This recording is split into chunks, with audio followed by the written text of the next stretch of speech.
नमस्ते दोस्तों, मैं निखिल स्वागत करता हूं आप सबका आपके चैनल एनएक्सस्फेयर के ऊपर। और ये हमारे मोशन का आज फाइनल लेक्चर है, मींस लेक्चर 3।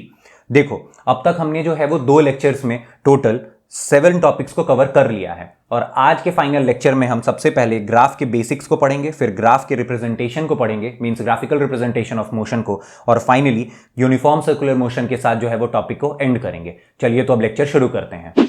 तो इसी के साथ आगे हम अपने आज के पहले टॉपिक के ऊपर, जो कि है ग्राफ्स। पर ग्राफ को पढ़ने से पहले हम 2 अहम चीजों के बारे में सबसे पहले डिस्कस करेंगे। सबसे पहला है कि ग्राफ हमारे मोशन में इतना इंपॉर्टेंट टॉपिक क्यों है इतना इंपॉर्टेंट टॉपिक, इसकी मदद से हम क्या क्या कर सकते हैं, उन चीजों के बारे में जानेंगे। और दूसरा है कि इस टॉपिक से रिलेटेड हमारे पेपर में किस टाइप के क्वेश्चंस देखने को मिलेंगे। ठीक है, क्योंकि क्वेश्चंस ही तो लास्टली हमें जो है वो पेपर में सॉल्व करना है ना। अब देखो इंपॉर्टेंट कैसे है। देखो, ग्राफ को मात्र एनालाइज करके हम ये पता कर सकते हैं कि किसी वस्तु की अवस्था कैसी है, मींस वो वस्तु जो है वो रेस्ट में है या मोशन में है।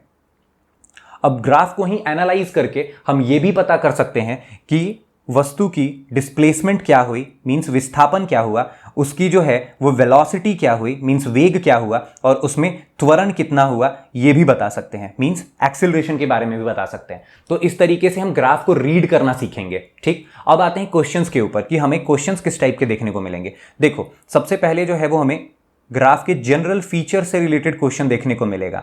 मींस हम स्लोप के बारे में जानेंगे, हम एरिया के बारे में जानेंगे, और यही हमारे क्वेश्चन में भी जो है वो पूछा जाएगा कि किस पर्टिकुलर ग्राफ का जो है वो स्लोप हमें क्या देगा, किस पर्टिकुलर ग्राफ का एरिया हमें क्या देगा। ठीक है, वो। और दूसरा उससे रिलेटेड न्यूमेरिकल्स को, ठीक है ना, उससे रिलेटेड न्यूमेरिकल्स, ये भी पेपर में देखने को मिलेगा। ठीक है, तो ये था एक छोटा सा ग्लांस हमारे इस टॉपिक के बारे में, ताकि हमें ये पता चल सके कि हम आगे क्या क्या पढ़ने वाले हैं। ठीक है, होपफुली अब हम अपने आगे टॉपिक में बढ़ सकते हैं। सबसे पहले हम बात करेंगे ग्राफ के 2 जनरल फीचर्स के बारे में। सबसे पहला होगा स्लोप यानी ढलान, और दूसरा होगा area under the curve, means graph का क्षेत्रफल। ठीक है, अब एक एक करके हम दोनों चीजों को जानेंगे। चलिए, सबसे पहला है अपना स्लोप ऑफ द कर्व। अब देखिए, ग्राफ के स्लोप के बारे में अगर मैं डिस्कस करूं, उससे पहले मैं आपसे ये पूछता हूं कि भाई इस गाड़ी की जो है वो क्या दिशा है। आप बोलोगे गाड़ी जो है वो ढलान पे ऊपर की तरफ जा रही है। क्या बोलोगे आप? गाड़ी जो है वो ढलान पे ऊपर की तरफ जा रही है। ठीक है ना, ये कुछ दिशा है। अब आपने इसमें क्या बोला? ढलान पे ऊपर की तरफ जा रही है। तो ढलान क्या है इसमें, स्लोप क्या है इसमें? तो आपने मुझे बोला कि स्लोप कुछ ऐसा देखने में होता है। ठीक है, अब मैंने आपसे पूछा कि आपने जो है वो स्लोप आखिर बनाया कैसे, स्लोप जो है वो बनता कैसे है, स्लोप बनता कैसे है, है ना, कैसे बनता है स्लोप। ठीक है ना, अब इस चीज को जो है वो हम समझते हैं। देखिए, ये जो रेखा बना रहा हूं मैं, ये जो है वो एक समतल जमीन या समतल रेखा हो सकती है।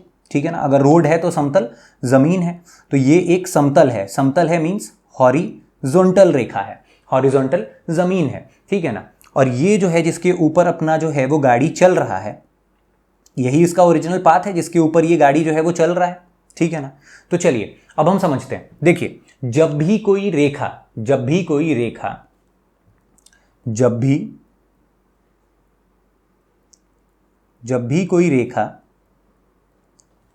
समतल के साथ, जब भी कोई रेखा समतल के साथ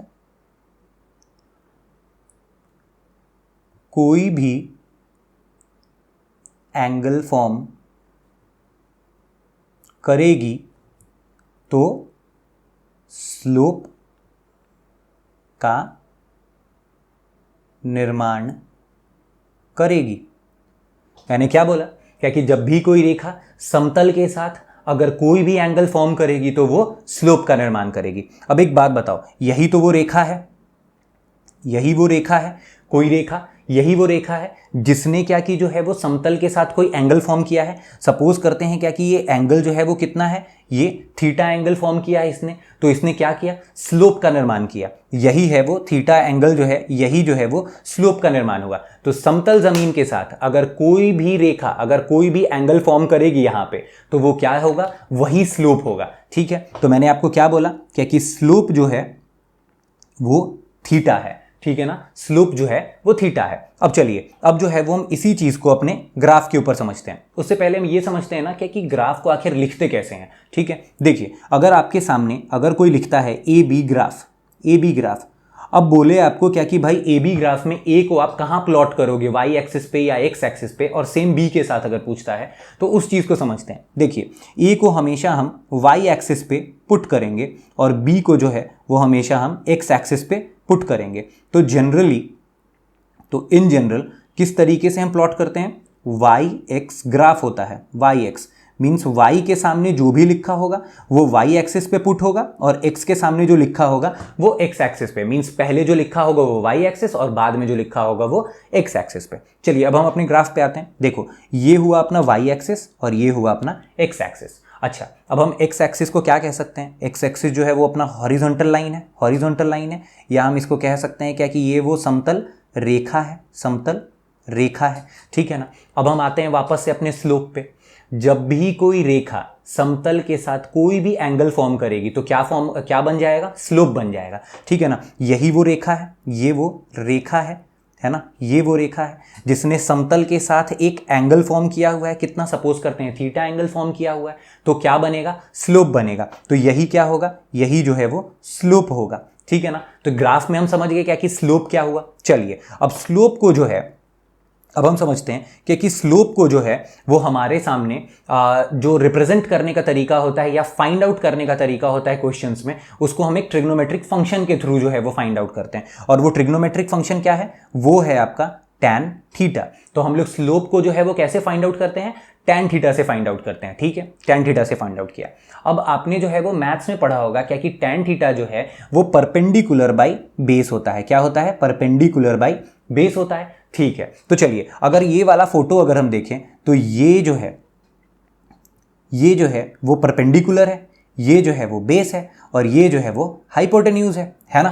तो परपेंडिकुलर बेस हाइपोटेन्यूज तो मिल गया हमें, लेकिन अगर आपसे मैं ये पूछूं कि भाई ग्राफ में जो है वो परपेंडिकुलर बेस और हाइपोटेन्यूज कहाँ है, तो आप कैसे बताओगे। चलिए, तो परपेंडिकुलर जो है वो हम सबसे पहले यहाँ पे ड्रॉ करते हैं। ये हुआ अपना परपेंडिकुलर, ठीक है ना, ये परपेंडिकुलर। अब जो है वो आपको एक त्रिभुज दिख रहा होगा, राइट एंगल ट्रायंगल दिख रहा है, तो ये जो है वो क्या है, ये जो है वो परपेंडिकुलर है, ये जो है वो बेस है और ये जो है वो हाइपोटेन्यूज है। ठीक है, अब चलो, अब जो है वो यहाँ पे परपेंडिकुलर बेस और हाइपोटेन्यूज तो हमें मिल गया, बट परपेंडिकुलर का मान कैसे निकालेंगे, ये तो सबसे इंपॉर्टेंट है ना। परपेंडिकुलर का मान कैसे निकालेंगे, तो हमेशा परपेंडिकुलर का मान इसके पैरेलल वाई एक्सिस पे देखते हैं। कहां देखते हैं, परपेंडिकुलर का मान हमेशा इसके पैरेलल वाई एक्सिस के ऊपर देखते हैं। ठीक है, तो हमें जो है वो परपेंडिकुलर का मान कहां मिलेगा, वाई एक्सिस पे, और अपना बेस जो है वो कहां पे है, बेस जो है वो एक्स एक्सिस के ऊपर है। तो हमें जो है वो बेस का मान कहां मिलेगा, एक्स एक्सिस के ऊपर मिलेगा। ठीक है, तो हमने जो है वो मोटे मोटे तौर पे जनरली जो है वो क्या चीज पढ़ा, हमने ये चीज पढ़ा कि स्लोप जो है वो थीटा के साथ एसोसिएटेड है। साथ ही साथ जो है वो स्लोप को फाइंड आउट करने के लिए हमें tan थीटा निकालना पड़ता है। tan थीटा का मान जो है वो परपेंडिकुलर बाई बेस होता है, और परपेंडिकुलर का मान जो है वो हम वाई एक्सिस पे निकालते हैं, और बेस का मान जो होता है वो हमेशा एक्स एक्सिस पे होता है। ठीक है, यही चीज़ जो है वो हमने पढ़ा, और यही चीज़ जो है वो स्लोप फॉर्म करता है। ठीक है ना, यही चीज़ जो है वो स्लोप फॉर्म होता है और यही है स्लोप। चलिए अब आगे देखते हैं। अब आगे है अंडरस्टैंडिंग द स्लोप, और हम स्लोप को थोड़ा और वृहद तौर पे जो है वो समझने की कोशिश करते हैं। ठीक है, अब देखो ये हमारे सामने 1 2 3 जो है वो ग्राफ है। ठीक है, अब अगर इसमें अगर आपसे कोई पूछे क्या कि थीटा, बीटा और गामा, इन तीनों में जो है वो किसका स्लोप बड़ा, किसका स्लोप छोटा, इस टाइप से जो है वो क्वेश्चन भी पूछा जाता है। तो ये अगर आपसे पूछे तो आप कैसे निकालोगे। देखिए अगर यहाँ पे लिखा है क्या कि स्लोप जो है, हमने देखा क्या कि स्लोप थीटा जो है वो किस चीज़ से एसोसिएटेड है, tan थीटा से एसोसिएटेड है। ठीक है, tan थीटा से एसोसिएटेड है। अब जो है वो मैंने यहाँ पे tan थीटा का जो है वो एक चार्ट बनाया हुआ है एंगल के साथ। अगर आप यहाँ पे देख रहे हो तो पहले 0 डिग्री, 30 डिग्री, 45 डिग्री, 60 डिग्री और 90 डिग्री। ठीक है, यही तो मान हम लोग याद करते हैं। ठीक है ना, तो जैसे जैसे थीटा जो है वो आगे की तरफ जा रहे हैं तो थीटा क्या बढ़ रहा है। ठीक है, अब चलते हैं आगे। अब tan के साथ अगर tan 0 डिग्री जो है वो 0 होता है, tan 30 डिग्री 1/√3, tan 45 1 और tan 60 डिग्री √3 और tan 90 जो है वो इनफाइनाइट या अनडिफाइंड होता है। ठीक है। तो जैसे जैसे हम tan में आगे थीटा के साथ जब हम बढ़ते जा रहे हैं तो tan थीटा का भी मान जो है वो बढ़ रहा है। मीन्स हम यहां से ये चीज देख रहे हैं क्या कि जैसे जैसे थीटा का मान जो है वो बढ़ रहा है वैसे वैसे जो है वो tan थीटा का मान भी जो है वो क्या हो रहा है, बढ़ रहा है। ठीक है ना। और अगर थीटा का मान अगर घटता है तो tan थीटा का मान भी जो है वो क्या होगा, घटेगा। ठीक है ना। ये चीज समझ में आई आपको। मीन्स अगर थीटा का मान बढ़ेगा तो उसी तरीके से जो है वो tan थीटा का मान भी बढ़ेगा। और अगर tan थीटा का मान अगर बढ़ेगा तो स्लोप भी बढ़ेगा, क्योंकि tan theta is equal to क्या है, स्लोप ही तो है। तो अब अगर हम अपने क्वेश्चन के ऊपर आए, यहां पे अगर आपको कोई पूछे क्या कि भाई थीटा बीटा और गामा में किसका एंगल सबसे बड़ा, तो एंगल किसका बड़ा है भाई, एंगल जो है वो हम आराम से बता सकते हैं क्या कि भाई गामा का जो है वो सबसे बड़ा है, फिर बीटा और फिर थीटा। ठीक है, ये चीज हुआ। तो मीन्स अगर हम इसको अगर tan थीटा के साथ लिखें, अगर tan थीटा के साथ लिखें, tan बीटा लिखें और tan गामा लिखें, तो हम क्या लिखेंगे भाई, जिसका थीटा बड़ा उसका जो है वो tan थीटा भी बड़ा। ठीक है। तो यहां पे जो है वो tan गामा सबसे बड़ा, फिर tan बीटा और फिर tan थीटा। ठीक है। और tan थीटा के साथ जो है वो किसका स्लोप जुड़ा होगा, स्लोप किसका जुड़ा होगा, स्लोप ग्राफ 1 का जुड़ा हुआ होगा। tan बीटा के साथ में किसका जुड़ा होगा, स्लोप 2 का जुड़ा होगा, मतलब ग्राफ जो है वो स्लोप 2 का जुड़ा हुआ होगा। और यहाँ पे स्लोप 3 मतलब थर्ड का जो है वो ग्राफ जुड़ा हुआ होगा। ठीक है। तो किसका स्लोप सबसे बड़ा, स्लोप जो है वो 3 का सबसे बड़ा, फिर 2 का और फिर 1 का। तो आपको होपफुली ये समझ में आया हो मैंने क्या बोला, क्या कि सबसे पहले जो है वो थीटा, फिर जो है वो tan थीटा और उसके बाद स्लोप। मीन्स जिसका थीटा बड़ा उसका जो है वो tan थीटा बड़ा और उसी का स्लोप सबसे बड़ा। ठीक, ये चीज हुआ। चलिए अब हम अपने आगे वाले टॉपिक पे चलते हैं। चलिए तो अब बात करते हैं हम एरिया की। चलिए एरिया जो होता है वो हम कहाँ का फाइंड करते हैं ग्राफ में, अंडर द कर्व। ठीक है ना, अंडर द कर्व फाइंड करते हैं। अब अंडर द कर्व का मतलब क्या हुआ भाई, ग्राफ के नीचे का, ग्राफ के नीचे। ठीक है। तो हम एरिया कहाँ का फाइंड करते हैं, ग्राफ के नीचे का एरिया हम फाइंड करते हैं। समझ में आया आपको कि एरिया जो है वो कहाँ का फाइंड होगा, ग्राफ के नीचे का एरिया हम फाइंड करेंगे। अब वही चीज समझते हैं। देखिए सबसे पहले हमने क्या देखा कि स्लोप जो था वो थीटा के साथ एसोसिएटेड था, और स्लोप को हम कैसे लिखते थे, tan थीटा से, और tan थीटा को हम क्या लिखते थे, परपेंडिकुलर बाई बेस। और परपेंडिकुलर हमें कहाँ मिलता था, y एक्सिस पे, और बेस हमें कहाँ मिलता था, x एक्सिस पे। तो मैं इस चीज को लिख दे रहा हूँ कि परपेंडिकुलर जो है वो हमें कहाँ मिल रहा था, y एक्सिस के ऊपर मिल रहा था, और बेस जो है वो हमें कहाँ मिल रहा था, x एक्सिस के ऊपर मिल रहा था। ठीक है। चलिए ये अभी यूज होगा, इस वजह से मैंने इसको अभी यहाँ पे वापस से लिखा है। चलिए अब हम इसी चीज को जो है वो अपने ग्राफ के ऊपर फिर से समझते हैं कि एरिया कैसे निकालेंगे। देखिए ये एक कर्व ले लेते हैं। ठीक, ये होगा अपना y एक्सिस और ये हो गया अपना x एक्सिस, और ये जो है वो थीटा जो है वो इसका क्या है, ये थीटा जो है वो इसका स्लोप है। ठीक है। अब मैंने आपको क्या बोला कि एरिया अंडर द कर्व होना चाहिए। कहां होना चाहिए, अंडर द कर्व, ग्राफ के नीचे का एरिया, ग्राफ के नीचे का एरिया। अब ग्राफ के नीचे कौन सा एरिया है, यही तो हम समझेंगे। ग्राफ के नीचे जो है वो क्या, ये एरिया ग्राफ के नीचे नहीं है, ये एरिया जो है वो ग्राफ के नीचे नहीं है। ठीक है ना, यही तो है वो एरिया जो ग्राफ के नीचे है। ठीक है, यही है वो एरिया ग्राफ के नीचे वाला। अच्छा, तो ये फोटो आपको कुछ जाना पहचाना सा लग रहा है, ये फोटो आपको जाना पहचाना सा लग रहा है। ये आपको एक राइट एंगल ट्राइंगल दिख रहा है, right triangle, right angle triangle दिख रहा है ये आपको। ठीक है ना। और अगर हमसे ये पूछा जाए क्या कि भाई एक बात बताओ, राइट एंगल ट्राइंगल का जो है वो हम कैसे एरिया निकालते हैं, तो कैसे निकालते हैं भाई, इस पर्टिकुलर फोटो का जो है वो हम एरिया कैसे निकालेंगे, ट्राइंगल का एरिया हम निकालेंगे half into base into height करके। यही तो करेंगे भाई, यही तो करेंगे हाइट करके। अच्छा एक बात बताओ, बेस का जो है वो हमें कहाँ मिलता है, देखो ये बेस जो है वो कहाँ पे मिलेगा, एक्स एक्सिस के ऊपर। तो हम यहाँ पे लिख सकते हैं क्या कि बेस जो है वो हमें एक्स एक्सिस पे मिलेगा, और हाइट, हाइट ही तो परपेंडिकुलर होता है, परपेंडिकुलर हमें कहाँ मिलेगा, वाई एक्सिस के ऊपर। तो हम लिख सकते हैं क्या कि यहाँ पे वाई एक्सिस मिलेगा। मीन्स असल में हम कुछ नहीं कर रहे हैं, हाफ एक्स इंटू वाई कर रहे हैं, यही कर रहे हैं। चलिए अब इसी चीज़ को हम दोबारा दूसरे एग्जाम्पल से समझने की कोशिश करते हैं। देखिए देखिए एक और ग्राफ मैं बना रहा हूँ आपके लिए, ये है वो ग्राफ। ठीक है, चलिए ये हो गया अपना y एक्सिस और ये हो गया अपना x एक्सिस, और इस बार कर्व कुछ ऐसा है। ठीक है, इस बार कर्व कुछ ऐसा है। अब इसके एरिया अंडर द कर्व, इसका एरिया निकालना है। इसका एरिया कैसे निकालेंगे भैया, पहले तो इसकी बाउंड्री डिसाइड कर दें, अब इसके नीचे का एरिया जो है वो हमें देखना पड़ेगा। अब इसका एरिया कैसा होगा, यही तो है इसका एरिया, यही तो है इसका एरिया, यही है इसका एरिया, यही है एरिया। अब ये एरिया जो है, ये चीज़ आपको कैसा देखने में लग रहा है, आप मुझे बताओ, इसका जो है वो आपको कैसा देखने में लग रहा है? ये आपको एक रेक्टेंगल देखने में नहीं लग रहा क्या? ये आपको एक रेक्टेंगल देखने में लग रहा है, ठीक है ना। तो मीन्स हमें एरिया अंडर द कर्व में इस वाले कर्व में जो है वो हमें किसका एरिया निकालना है, रेक्टेंगल का एरिया निकालना है, ठीक है। तो रेक्टेंगल का एरिया जो है वो कैसे निकालते हैं, एरिया ऑफ रेक्टेंगल जो है वो कैसे निकालते हैं, लेंथ इनटू ब्रेथ, यही तो करते हैं, लेंथ इनटू ब्रेथ। अच्छा, इसमें लेंथ ये है और ब्रेथ ये है, यही तो है। अच्छा, लेंथ ही यहाँ पे परपेंडिकुलर है, और परपेंडिकुलर हम कहाँ निकालते हैं, परपेंडिकुलर जो है वो हमें वाई एक्सिस पे मिलता है, तो हम यहाँ पे y लिख सकते हैं लेंथ की जगह पे, और ब्रेथ जो है वो बेस पे है, और बेस पे हमें क्या मिलता है, x एक्सिस पे बेस मिलेगा, तो यहाँ पे x करेंगे। मीन्स यहाँ पे जो है वो हमने एरिया के लिए क्या किया, y इंटू एक्स किया, यहाँ पे क्या किया, x इंटू वाई किया। मीन्स अगर हम इसी चीज़ को अगर जनरल वे में लिखें, क्या लिखें, जनरलाइज वे में लिखें, तो हमें ये पता चलेगा कि एरिया जो है वो ग्राफ का एरिया जो है उसको निकालने के लिए हम किसी भी पर्टिकुलर फोटो का, तो हम मतलब जो भी हमारा फिगर बन रहा होता है उसका हम एरिया निकालते हैं।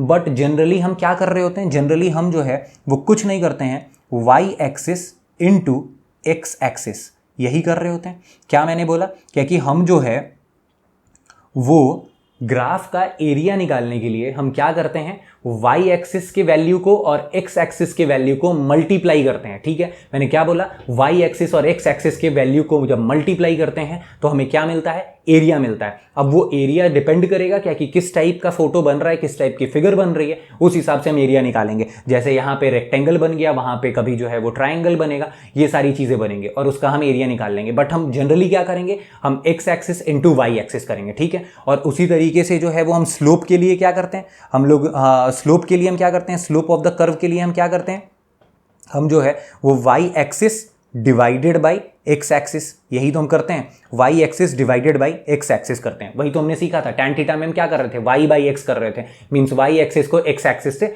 डिवाइड कर रहे थे, यही काम कर रहे थे। तो एरिया में हमने क्या किया, y एक्सिस को x एक्सिस के साथ मल्टीप्लाई किया, और वहीं जो है वो स्लोप में हमने क्या किया, y एक्सिस को डिवाइड किया x एक्सिस से। एरिया में हमने क्या सीखा, एरिया में हमने ये सीखा कि एरिया जो होता है वो अंडर द कर्व होता है। क्या होता है, एरिया अंडर द कर्व होता है, ठीक है। अब वो फोटो किसी भी टाइप का बने और उस पिक्चर का जो है, उस फिगर का जो है वो हम एरिया निकाल लेंगे, ठीक है। मोटा मोटा समझ में आया। चलिए आगे बढ़ते हैं। चलिए आगे जो है वो वापस एक बार स्लोप और एरिया को जो है वो हम रिवाइज करते हैं, ठीक। देखिए स्लोप में हमने कौन कौन सी बात पढ़ी, स्लोप में हमने पढ़ा कि भाई ऐसा कुछ जो है वो कुछ ग्राफ बनाते हैं, ठीक है। ये कुछ जो है वो उसका एक कर्व है, इसके ऊपर ये है y एक्सिस, ये है x एक्सिस, यहाँ है थीटा। अब हमसे पूछा स्लोप, तो स्लोप निकालने के लिए हमें जो है वो किस चीज़ की ज़रूरत थी, स्लोप निकालने के लिए हमें जो है, स्लोप निकालने के लिए हमें थीटा की ज़रूरत थी, और थीटा से हम यूज़ करते हैं tan थीटा को, और tan थीटा का यूज़ करके हम निकालते हैं परपेंडिकुलर बाई बेस, और परपेंडिकुलर बाई बेस करके y बाई एक्स। परपेंडिकुलर का मान हमें कहाँ मिलता है, हमने यहाँ पे सीखा परपेंडिकुलर का मान हमें कहाँ मिलेगा, y एक्सिस के ऊपर मिलेगा, ठीक है। और बेस का मान हमें कहाँ मिलेगा, बेस का मान हमें मिलेगा x एक्सिस के ऊपर, ठीक है। तो हमने यही बात सीखी। और जनरल वे में जो है वो अगर हम सीखें क्या कि भाई जनरल वे में जो है वो अगर हमें स्लोप निकालना हो तो अच्छा हाँ, स्लोप को जो है वो हम स्मॉल m से रिप्रेजेंट करते हैं। ये बात मैंने आपको वहाँ पे नहीं बताई, अभी आप समझ लो, है ना। तो स्लोप को जो है वो हम जनरल वे में कैसे निकालेंगे, स्लोप में जो है वो हम क्या करेंगे, y axis divided by X axis करेंगे, ठीक है ना। ये सारी बातें जो है वो हमने कुल मिला के स्लोप में पढ़ा, ठीक है ना। स्लोप में हमने कुल मिला के यही बात पढ़ा है, ठीक। अब जो है वो हम समझते हैं कि भाई एरिया ऑफ द कर्व क्या होता है, एरिया अंडर द कर्व होता है, ठीक है ना। चलिए यहाँ पर जो है वो हम जो है वो यहाँ पे देखें क्या कि भाई एक ग्राफ बना रहे हैं, ठीक है ना। यही एक यहाँ पे ऐसे करके एक ग्राफ बनाया, ठीक है। ये अपना y एक्सिस है, ये एक x एक्सिस है, और यहाँ पर जो है वो थीटा एंगल बना, ठीक है ना। अब हमने समझा क्या कि भाई area of the graph, area निकालने के लिए हमें क्या करना पड़ता है, एरिया जो होता है वो अंडर द कर्व होता है, अंडर द कर्व होता है, मीन्स ग्राफ के नीचे होता है, ग्राफ के नीचे होगा, तो ग्राफ के नीचे जो है वो हमें वैल्यू समझना पड़ेगा। ग्राफ के नीचे जो है वो कुछ ऐसा होगा, ठीक है ना, उसका बाउंड्री बनाया।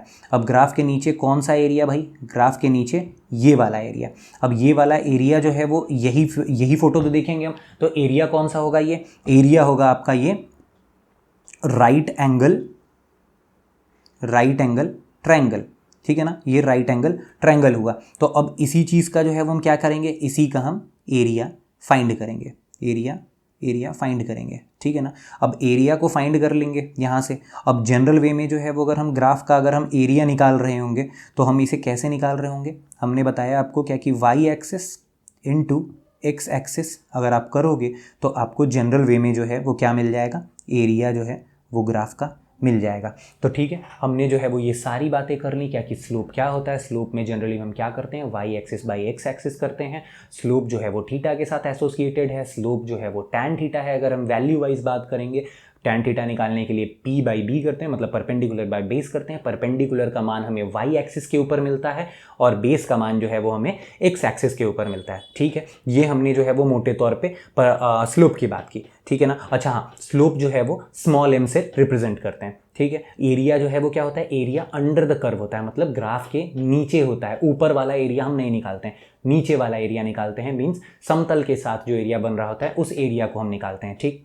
अब जो है वो एरिया निकालने के लिए जो भी फोटो बन रहा है, जो भी फिगर बन रहा है वो आइडेंटिकल फिगर होगा। वो या तो ट्रायंगल बन जाए, ट्रेपेजियम बन जाए, वो रेक्टेंगल, स्क्वायर, कुछ भी बन जाए, उसका हमें एरिया आता है। बट मोटे तौर पे हम क्या करते हैं, जनरल वे में हम क्या करते हैं, एरिया निकालने के लिए हम वाई एक्सिस को मल्टीप्लाई करते हैं एक्स एक्सिस में। तो हमें क्या समझ में आया, जब हम स्लोप निकालते हैं तो स्लोप में हम वाई एक्सिस को डिवाइड करते हैं एक्स एक्सिस से, और जब हम एरिया निकालते हैं तो वाई एक्सिस को हम मल्टीप्लाई करते हैं एक्स एक्सिस के साथ, ठीक है। होपफुली आपको जो है वो एरिया और स्लोप में जो है वो जनरल फीचर्स में अब आपको कोई दिक्कत नहीं होगा ग्राफ के। चलिए, तो अब हम अपना दूसरा टॉपिक स्टार्ट करेंगे। चलिए, तो अब बात करते हैं हम अपने अगले टॉपिक के बारे में, जो कि है graphical representation of motion. Means motion को हम ग्राफ पे अब कैसे दिखाएंगे। देखो, असल में जो है वो हमने इसी टॉपिक को पढ़ने के लिए वहां पे अभी पीछे जो है वो इतना समय बांधा था, ठीक है ना। हमने एरिया सीखा था, हमने स्लोप सीखा था, वो इसी पर्टिकुलर ग्राफ्स को, मोशन के ग्राफ्स को समझने के लिए जो है वो सीखा था। अब इसमें क्या क्या चीजें हैं देखो, सबसे पहले जो है वो इसमें पढ़ना है हमें विस्थापन समय graph, means displacement time graph. दूसरा होगा वेलोसिटी टाइम ग्राफ यानी वेग समय ग्राफ। तीसरा है एक्सेलरेशन टाइम ग्राफ यानी त्वरण समय ग्राफ। और लास्ट में जो है वो हम इन सभी ग्राफ्स को यूज करके जो है वो हम सीखेंगे क्या कि कौन सा ग्राफ जो है वो हमें बता रहा है क्या कि वस्तु जो है वो रेस्ट में है, वो मोशन में है, क्या कि उसमें एक्सेलरेशन हो रहा है या फिर यूनिफॉर्म वेलोसिटी के साथ वो मूव कर रही है। वो सारी चीज़ों के बारे में हम लास्ट में समझ लेंगे, ठीक है। तो अभी फिलहाल जो है हम एक एक करके इन्हीं तीनों ग्राफ्स के बारे में पढ़ेंगे और फिर लास्टली जो है वो रेस्ट, मोशन, यूनिफॉर्म वेलोसिटी और एक्सेलरेशन, ये सारी चीज़ों का ग्राफ जो है वो एक जगह पे हम पढ़ के समझ लेंगे, ठीक है। तो चलिए अब हम आते हैं अपने अगले पे, जो है डिस्प्लेसमेंट टाइम ग्राफ। देखिए, डिस्प्लेसमेंट टाइम ग्राफ मतलब क्या हुआ, विस्थापन समय ग्राफ। चलो, अब विस्थापन समय ग्राफ, अब यहाँ पे विस्थापन लिखा हुआ है, हमने पहले ही पढ़ा था भाई। जो सबसे पहले होता है वो वाई एक्सिस पे आता है, ये क्या है, ये वाई एक्सिस पे आएगा, और समय जो है वो कहाँ आएगा, वो एक्स एक्सिस के ऊपर आएगा। डन। तो हमें जो है वो वहां पे पढ़ा था ना ए बी ग्राफ में ए कहाँ आता है, वाई एक्सिस पे, और बी कहाँ आता है, समय पे आता है, सॉरी एक्स एक्सिस के ऊपर आता है। तो यहाँ पे जो है वो हमारे सामने क्या है, हमारे सामने है डिस्प्लेसमेंट टाइम ग्राफ। अब डिस्प्लेसमेंट टाइम ग्राफ जो है वो डिस्प्लेसमेंट कहाँ आएगा, डिस्प्लेसमेंट जो है वो अपना वाई एक्सिस के ऊपर आएगा। जो सबसे पहले वो वाई एक्सिस, जो बाद में वो एक्स एक्सिस, ठीक है ना। तो डिस्प्लेसमेंट, अच्छा डिस्प्लेसमेंट को हम एस से डिनोट करते हैं और समय को टी से डिनोट करते हैं, ठीक है। तो चलिए, तो हमारी वाई एक्सिस पे क्या होगा, डिस्प्लेसमेंट मतलब एस, और जो है वो इस पे क्या होगा, टाइम, ठीक है ना, एक्स एक्सिस पे टाइम। अच्छा, टाइम को जो है वो हम क्या रखते हैं, सेकंड्स में यूज करते हैं, ठीक है। और डिस्प्लेसमेंट को मीटर में यूज करते हैं, ठीक है ना। डिस्प्लेसमेंट का एसआई यूनिट क्या था, मीटर था, टाइम का क्या था, सेकंड था, वही हमने जो है वो रख दिया। अब सपोज करते हैं कि भाई ऐसा कुछ ग्राफ बन गया है ना, ऐसा कुछ ग्राफ बन गया। अब हम इसमें समझते हैं कि भाई इसमें जो है वो इसका स्लोप क्या होगा, स्लोप ऑफ द कर्व क्या होगा, इसके स्लोप के बारे में, क्योंकि हमने तो भाई दो ही जनरल फीचर्स पढ़े ना, तो जो भी ग्राफ हम पढ़ेंगे उसके दो ही जनरल फीचर के बारे में पढ़ेंगे, या तो स्लोप नहीं तो एरिया, या दोनों, यही चीज तो पढ़ेंगे। तो हम दोनों चीजों के बारे में पढ़ रहे हैं। देखो भाई, अब इसका स्लोप जो है वो हमें क्या देगा, यही चीज। अब देखो, स्लोप जो है वो क्या होता है, स्लोप जो है वो थीटा से एसोसिएटेड था, स्लोप जो है वो tan थीटा होता है ना, और tan थीटा जो है वो परपेंडिकुलर बाई बेस से निकालते हैं, मतलब डिवाइड करते हैं y बाई x से। यही तो था, हमने यही चीज पढ़ा था क्या कि स्लोप में जो है वो मोटा मोटे तौर पे हम क्या करते हैं भाई, y एक्सिस को डिवाइड कर देते हैं x एक्सिस से, यही तो करते हैं, इसके अलावा और कुछ थोड़ी करते हैं। चलो तो y एक्सिस को x एक्सिस से डिवाइड करते हैं। अच्छा भाई ये बताओ y एक्सिस के ऊपर क्या है, y एक्सिस के ऊपर क्या है, y एक्सिस के ऊपर है डिस्प्लेसमेंट यानी विस्थापन, डिस्प्लेसमेंट, और x एक्सिस के ऊपर क्या है, टाइम, टाइम ही तो है, टाइम ही तो है। तो अगर मैं यहां पे लिखूं क्या कि भैया यार स्लोप जो है वो क्या है, डिस्प्लेसमेंट, डिस्प्लेसमेंट अपॉन टाइम है। अच्छा तो डिस्प्लेसमेंट बाई टाइम क्या होता था, आप याद करो, डिस्प्लेसमेंट बाई टाइम क्या होता था, अगर याद नहीं है तो डिस्प्लेसमेंट का यूनिट लिखो मीटर और टाइम का यूनिट लिखो सेकंड, सेकंड। अब मीटर पर सेकंड किसका यूनिट था, वेलोसिटी, मींस जो डिस्प्लेसमेंट टाइम कर्व का स्लोप जो है वो हमें क्या देगा, उसका स्लोप हमें देगा वेलोसिटी, वेलोसिटी मींस वेग, ठीक है, क्या देगा हमें, वेलोसिटी यानी वेग। तो हमने जो है वो ये चीज समझ ली कि भाई इसका स्लोप जो है वो डिस्प्लेसमेंट टाइम ग्राफ का स्लोप जो है वो हमें क्या दे देगा, हमें जो है वो ये वेलोसिटी दे देगा, ठीक है, हमें क्या दे देगा, वेलोसिटी दे देगा। अब एरिया समझ लेते हैं, एरिया क्या देगा। चल भाई ये हमने एक ग्राफ बना लिया, यहाँ पे डिस्प्लेसमेंट है तो यहाँ पे जो है वो हम s लिख देंगे, डिस्प्लेसमेंट लिखा जो कि मीटर्स में होता है, यहाँ पे जो है वो टाइम लिख देंगे जो कि सेकंड्स में होगा एक्स एक्सिस पे। अब जो है वो यहाँ मान लो क्या कि भाई अब इसमें जो है वो हम कैलकुलेट करना शुरू करेंगे, क्या कैलकुलेट करेंगे, एरिया कैलकुलेट करेंगे। चलो एरिया, अब एरिया क्या होता है, अंडर द कर्व होता है, एरिया अंडर द कर्व होता है, अंडर द कर्व मतलब क्या, कर्व के नीचे, ठीक है ना, कर्व के नीचे मींस ऐसा कुछ जो है वो हम ये वाला एरिया, अब इसका बाउंड्री कितना होगा, ऐसा कुछ जो है वो इसका बाउंड्री होगा, यही एरिया निकालेंगे, डन। अब एरिया में जो है वो जनरली हम क्या करते हैं, एरिया निकालने के लिए हम जनरली क्या करते हैं भाई बताओ, एरिया निकालने के लिए Y axis into X axis, यही तो कर रहे होते हैं। अच्छा तो वाई एक्सिस के ऊपर क्या है, वाई एक्सिस के ऊपर क्या है, देखो वाई एक्सिस के ऊपर है डिस्प्लेसमेंट, डिस्प्लेसमेंट यानी विस्थापन, और एक्स एक्सिस के ऊपर है टाइम यानी समय।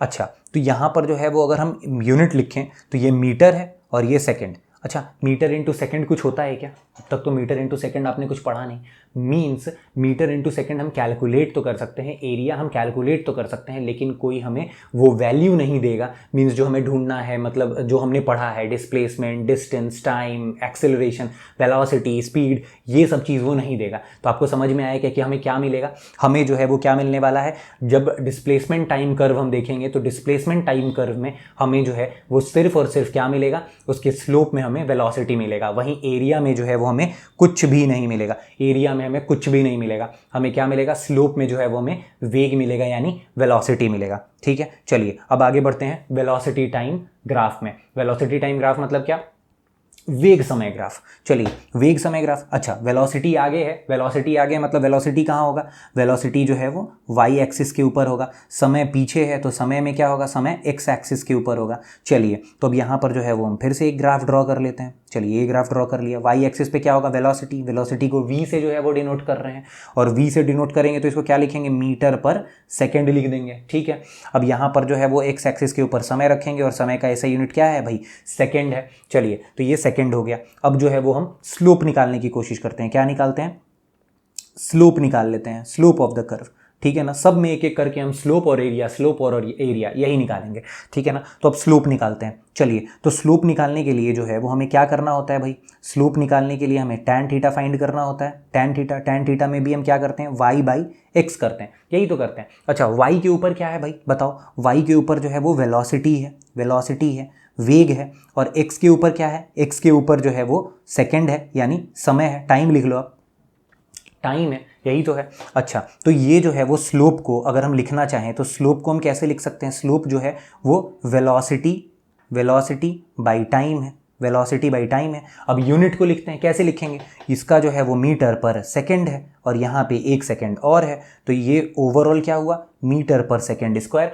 अब याद कीजिए क्या कि मीटर पर सेकंड स्क्वायर किसका यूनिट था, किसका यूनिट था, किसका ऐसा यूनिट था, ये जो था वो आपका एक्सिलरेशन का यूनिट था, एक्सिलरेशन का यूनिट था, मींस किस चीज़ का, त्वरण का यूनिट था। तो हमें क्या पता चला क्या कि भाई वेलोसिटी टाइम ग्राफ का स्लोप जो है वो हमें क्या देगा, हमें एक्सेलरेशन देगा। होपफुली आप मुझे बनाते हुए देख के इस चीज़ को जब मैं प्रूफ कर रहा हूँ तो आप इस प्रूफ को देख के आपको शायद अब समझ में आ रहा हो क्या कि अगर पेपर में अगर आप डायरेक्टली भूल जाओ क्या कि अगर पेपर में डायरेक्टली आ रहा हो क्या कि भाई स्लोप क्या देगा, एरिया क्या देगा, तो हम किस तरीके से देखेंगे। जब भी स्लोप देगा आप y डिवाइडेड बाई एक्स करो, y में उसकी यूनिट रखो और x में उसका दूसरे का यूनिट रखो और दोनों को यूनिट को देख लो क्या कि वो किस चीज़ का यूनिट फॉर्म करना है ना, और उस यूनिट से आपको ये पता चल जाएगा क्या कि उसका स्लोप आपको क्या दे रहा है। इतना सिंपल है ये करना, ठीक है। चलिए अब जो है वो उसके बाद हम बात करते हैं क्या कि भाई एरिया क्या देगा। चलिए फिर से हम एक जो है वो ग्राफ बनाते हैं इसी टाइप से। अब जो है वो यहाँ पे वेलोसिटी वाई एक्सिस पे रखेंगे, क्या है ये, मीटर पर सेकंड है इसका एसआई यूनिट। यहाँ पर जो है वो टाइम रखेंगे और इसका एसआई यूनिट एक्स एक्सिस पे, इसका टाइम का एसआई यूनिट सेकंड रख दिया, ठीक है। अब जो है वो आप समझो यहाँ पर एरिया जब हम फाइंड करेंगे तो एरिया क्या होगा, एरिया क्या होगा, एरिया निकालने के लिए हम क्या करते थे, एरिया निकालने के लिए हम जो है वो कुछ नहीं करते थे, Y axis into X axis, यही तो कर रहे होते थे। अच्छा वाई एक्सिस के ऊपर क्या है, ये वाई एक्सिस के ऊपर जो है वो वेलोसिटी है, वेलोसिटी है और इसके बगल में क्या है, यहाँ पे टाइम है। अच्छा वेलोसिटी इनटू टाइम क्या देता है, याद है, distance is equal to distance is equal to speed into time, तो displacement is equal to velocity into time. आपने पढ़ा था वेलोसिटी में, मैंने आपको बताया था वेलोसिटी इनटू टाइम। अच्छा वेलोसिटी इनटू टाइम यहाँ पे क्या दे देगा, एरिया क्या दे देगा, एरिया क्या दे देगा, एरिया दे देगा आपको डिस्प्लेसमेंट, ठीक है ना, क्या दे देगा, डिस्प्लेसमेंट। तो यहाँ पे आपको जो है वो क्या मिल जाएगा, एरिया में डिस्प्लेसमेंट। मीन्स जब आप इस पर्टिकुलर यहाँ पर जो है वो जब आप ये एरिया जब आप निकाल लोगे, इस पर्टिकुलर ग्राफ का जब ये एरिया जब आप निकालोगे तो आपको क्या मिल रहा होगा, यहाँ पे जो है वो आपको डिस्प्लेसमेंट मिल रहा होगा। क्या मिल रहा होगा, डिस्प्लेसमेंट मिल रहा होगा। वहीं पे जब ये आप एंगल निकाल रहे होगे, जब आप ये थीटा निकाल रहे होगे तो यहाँ पे आपको क्या मिल रहा होगा, यहाँ पे आपको एक्सेलरेशन मिल रहा होगा। समझ में आया आपको। वैसे ही अच्छा हाँ पीछे जो है वो हम देख लें, ये एरिया निकाल रहे होंगे तो यहाँ पे एरिया में अपने को कुछ नहीं मिल रहा होगा, ये अपने काम का नहीं है तो एरिया में कुछ नहीं मिल रहा होगा। बट जब हम ये थीटा निकाल रहे होंगे तो थीटा में जो है वो हमें क्या मिल रहा होगा, थीटा में हमें वेलोसिटी मिल रहा होगा, स्लोप में जो है वो हमें क्या मिल रहा होगा, वेलोसिटी मिल रहा होगा डिस्प्लेसमेंट टाइम ग्राफ में, ठीक है। चलिए तो हमने वेलोसिटी टाइम ग्राफ भी देख लिया। वेलोसिटी टाइम ग्राफ के स्लोप में जो है वो हमें क्या मिला, स्लोप में जो है वो हमें क्या मिला, एक्सेलरेशन मिला, और एरिया में जो है वो हमें क्या मिला, डिस्प्लेसमेंट मिला यानी विस्थापन मिला। चलिए अब जो है वो हम आगे बढ़ेंगे। अच्छा हाँ देखिए, अब हमने स्लोप जो है वो जब हम स्लोप पढ़ रहे थे तो हमने पढ़ा था अंडरस्टैंडिंग द स्लोप में, क्या पढ़ा था हमने अंडरस्टैंडिंग द स्लोप में, क्योंकि भाई यहाँ पर जो है वो अगर 3 एंगल्स लिखे हुए हैं तो इसमें जो है वो हमें पता था क्या कि भाई थीटा जो है वो छोटा, फिर बीटा और फिर गामा। और हमने ये चीज़ पढ़ा था क्या कि जैसे जैसे थीटा बढ़ता है वैसे वैसे ही टैन थीटा बढ़ेगा, है ना, टैन का वैल्यू भी बढ़ेगा। जब थीटा का मान बढ़ेगा तो टैन थीटा का मान बढ़ेगा, और अगर टैन थीटा का मान बढ़ेगा वैसे ही स्लोप का मान भी जो है वो बढ़ता जाएगा, ठीक है ना। और वाइस वर्सा भी जो है वो ट्रू है, क्योंकि मतलब अगर थीटा का मान कम होगा तो टैन थीटा का मान कम होगा, तो स्लोप का मान भी जो है वो क्या होगा, स्लोप का मान भी जो है वो कम होगा, ठीक है ना, स्लोप का मान भी क्या होगा, कम होगा। चलिए तो यहाँ पे जो है वो थीटा का मान कम, तो बीटा का तो यहाँ से जो है वो हम निकालेंगे क्या कि भाई यहाँ पे टैन थीटा का मान भी क्या होगा, कम होगा, तो यहाँ पे टैन बीटा ऐसे होगा और फिर जो है वो उसके बाद टैन गामा होगा। मीन्स इसका स्लोप जो है वो सबसे छोटा होगा, स्लोप जो है वो थीटा वाले का स्लोप जो है वो सबसे छोटा होगा, और सबसे ज़्यादा स्लोप बड़ा जो है वो गामा वाले का होगा, यही तो होगा। चलिए तो यहाँ से हमें ये चीज़ पता चल गया। सवाल ये है क्या कि हमसे ये पूछ रहा है क्या कि ये 3 गाड़ियाँ दी हुई हैं, इसमें सबसे ज़्यादा वेलोसिटी किसका होगा। अगर ये जो है ये वेलोसिटी टाइम, अगर डिस्प्लेसमेंट टाइम अगर ग्राफ हो, अगर ये एक डिस्प्लेसमेंट को हम एस से लिखेंगे,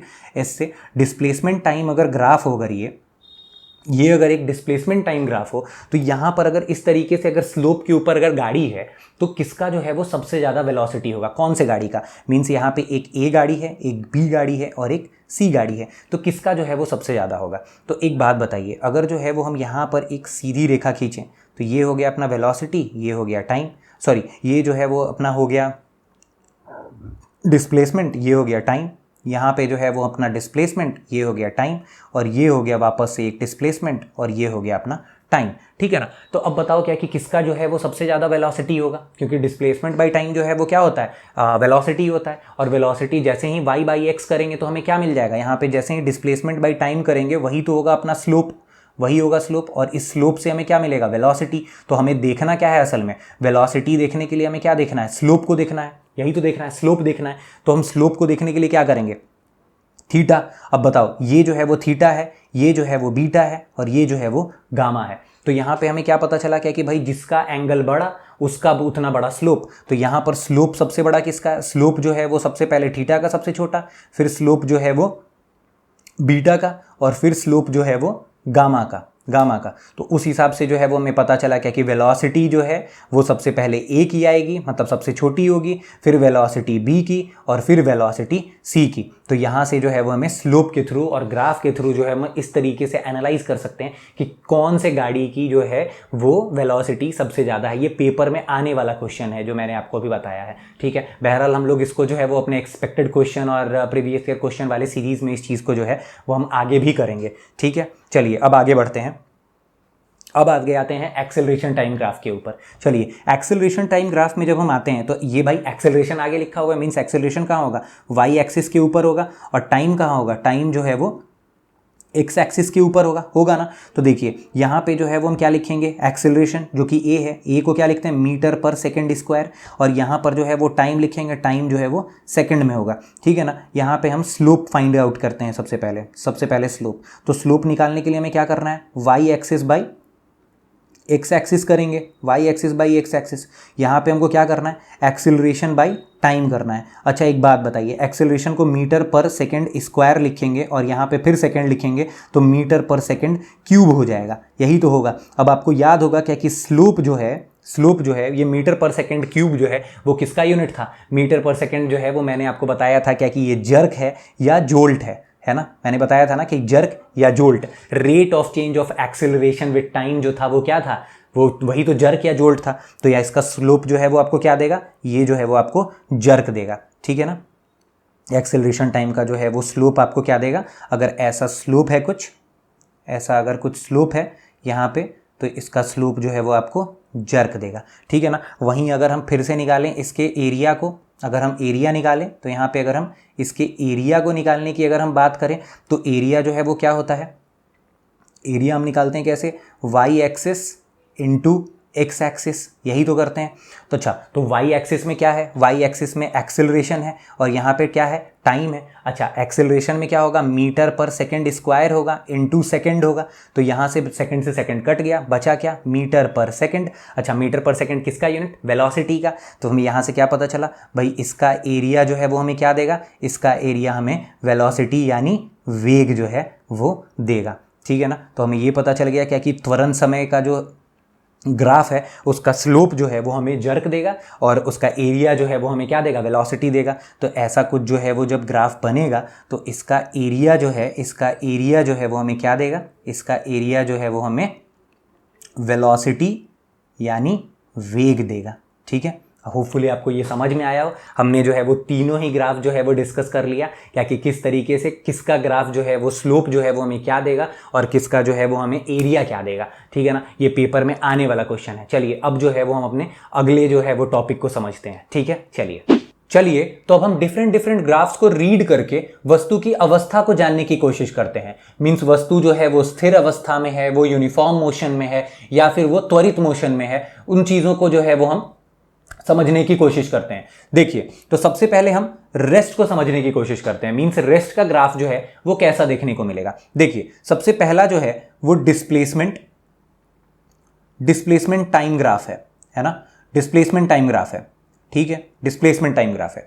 अब इस डिस्प्लेसमेंट टाइम ग्राफ में डिस्प्लेसमेंट जो है वो वाई एक्सिस पे होगा। मींस देखो ये एस जो है वो वाई एक्सिस पे लिख रखा है मीटर में, और टाइम जो है वो एक्स एक्सिस पे होगा, ये भी हमने लिख रखा है। चलिए अब इस चीज को हम प्लॉट करके समझने की कोशिश करते हैं। देखिए सबसे पहले हम ऊपर वाई एक्सिस को रखते हैं और नीचे एक्स एक्सिस को रखते हैं। वाई एक्सिस में क्या है, डिस्प्लेसमेंट जिसे हम एस से दिखाते हैं, और एक्स एक्सिस में क्या है, टाइम, ठीक है। अब देखो जब टाइम 1 सेकेंड था तो वस्तु जो है वो कहां पे थी, वस्तु कहां पे थी, देखो वस्तु कहां पे थी, वस्तु 6 पे थी, मींस 6 मीटर पे थी, ठीक।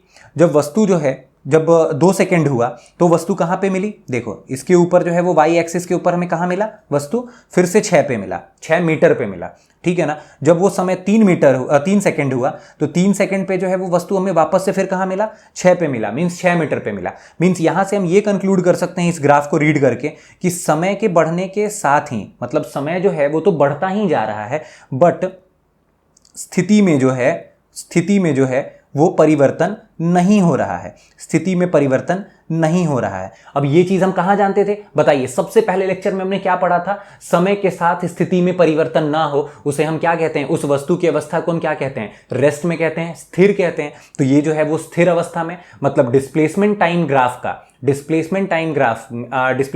ग्राफ में अगर एक्स एक्सिस के पैरेलल अगर कोई कर्व है तो वो क्या होगा, वो जो है वो रेस्ट को दिखा रहा होगा, ठीक है ना। ये वाले ग्राफ को बहुत इंपॉर्टेंट है, आप इसको ही समझ लेना, ठीक। अब देखिए, अब हम दूसरे ग्राफ को देखते हैं वेलोसिटी टाइम ग्राफ में। किसमें, वेलोसिटी टाइम ग्राफ में। अब देखिए वेलोसिटी टाइम ग्राफ में समझ रहे हैं, वेलोसिटी जो है वो हमने कहाँ रखा हुआ है, वाई एक्सिस पे, और टाइम जो है वो एक्स एक्सिस पे। अब देखिए, अब हम फिर से जो है वो इस ग्राफ में देख रहे हैं क्या कि ग्राफ जो है वो एकदम एक्स एक्सिस के ऊपर लेटी हुई है। जो रेड कलर का लाइन दिख रहा है आपको वो एकदम से जो है वो उसके ऊपर ओवरलैप्ड है। अब समझते हैं, इसी चीज को फिर से प्लॉट करते हैं। वाई एक्सिस यहां रखेंगे और एक्स एक्सिस यहां रखेंगे। देखिए वाई एक्सिस पे क्या है, हमारा वेलोसिटी है, मीन्स वेग है, और एक्स एक्सिस पे क्या है, टाइम है, ठीक है ना। अब समय जो है वो 1 सेकेंड हुआ, जब 1 सेकेंड हुआ तो वेलोसिटी कहां था, वेलोसिटी अब भी जो है वो हम कहां देख रहे हैं, वेलोसिटी हमें कहां दिख रही है, वेलोसिटी 0 मीटर पर सेकंड दिख रही है, 0 पे ही तो है। देखो ये वाला जो है वो क्या है, 0 है। अब जो है वो अगर हम 2 सेकेंड पे देखें तो अब भी हमें वेलोसिटी कहां मिल रहा है, 0 ही मिल रहा है ना। कहां मिल रहा है, 0 मीटर पर सेकंड मिल रहा है। और अगर जो है वो 3 सेकंड पे देख रहे हैं तो अब भी हमें कहां मिल रहा है, 0 ही मिल रहा है। तो हमें क्या पता चला, क्या कि भाई समय तो बढ़ रहा है, समय तो जो है वो बढ़ रहा है, बट वेलोसिटी जो है वो 0 है। अगर किसी वस्तु का जो है वो अगर वेलोसिटी 0 है तो क्या है, वो चल रही है क्या, वो नहीं चल रही है, मतलब वो क्या है, स्थिर है, ठीक है ना। तो यहां से भी हमें क्या पता चला कि अगर जो है वो एक्स एक्सिस के ऊपर अगर ओवरलैप्ड हो वेलोसिटी टाइम में, मींस वेलोसिटी टाइम में जो है वो अगर ओवरलैप्ड हो, अगर ओवरलैपिंग होगा अगर एक्स एक्सिस के ऊपर, है ना, एक्स एक्सिस के ऊपर, तो भी क्या होगा, तो भी वो रेस्ट को दिखाएगा। और वैसे ही अगर डिस्प्लेसमेंट टाइम में जो है वो अगर पैरेलल होगा, समानांतर होगा, पैरेलल होगा अगर एक्स एक्सिस के, तो भी जो है वो क्या दिखा रहा होगा, अगर एक्स एक्सिस के अगर पैरेलल होगा तो भी वो रेस्ट को दिखा रहा होगा। अब ये दोनों चीजें पेपर में ग्राफ दिखा के जो है वो पूछते हैं क्या कि ये क्या दिखा रहा है, ये रेस्ट दिखा रहा है, मोशन दिखा रहा है, एक्सेलरेशन दिखा रहा है, या फिर ये चीज जो है वो ऊपर मैंने लिखा है क्या कि डिस्प्लेसमेंट टाइम ग्राफ में जो है वो अगर समानांतर, अगर रेखा जो है वो समानांतर हो, ग्राफ जो है वो समानांतर हो अगर एक्स एक्सिस के, तो वो क्या शो करेगा, वो क्या शो करेगा, वो रेस्ट शो करेगा। तो ये दोनों ही बातें जो है मैं हाईलाइट कर रहा हूं, ये दोनों ही चीज, ये ग्राफ भी जो है वो इंपॉर्टेंट है, और जो मैंने पैरेलल एक्स एक्सिस के होता है और ओवरलैपिंग होता है, मींस एक्स एक्सिस के ऊपर होता है, वो चीज भी जो है वो वेलोसिटी टाइम ग्राफ में वो भी इंपॉर्टेंट है, ठीक है ना। तो ये चीज जो है वो हमने ग्राफ को, देखो ग्राफ हम रीड करना भी सीख रहे हैं, साथ ही साथ जो है वो हम ग्राफ में क्या क्या बारीकियां हैं वो चीज भी सीख रहे हैं, ठीक। चलिए अब आगे चलते हैं। अब आगे जो है वो मोशन या यूनिफॉर्म मोशन, हम यूं कह लें, हमें यूनिफॉर्म मोशन ही सबसे पहले पढ़ना है। तो चलिए अब उस चीज के बारे में समझते हैं। देखिए हम फिर से रीड करने का कोशिश करते हैं। देखिए वाई एक्सिस पे क्या है, ये फिर से पहला जो है वो क्या है, पहला जो है वो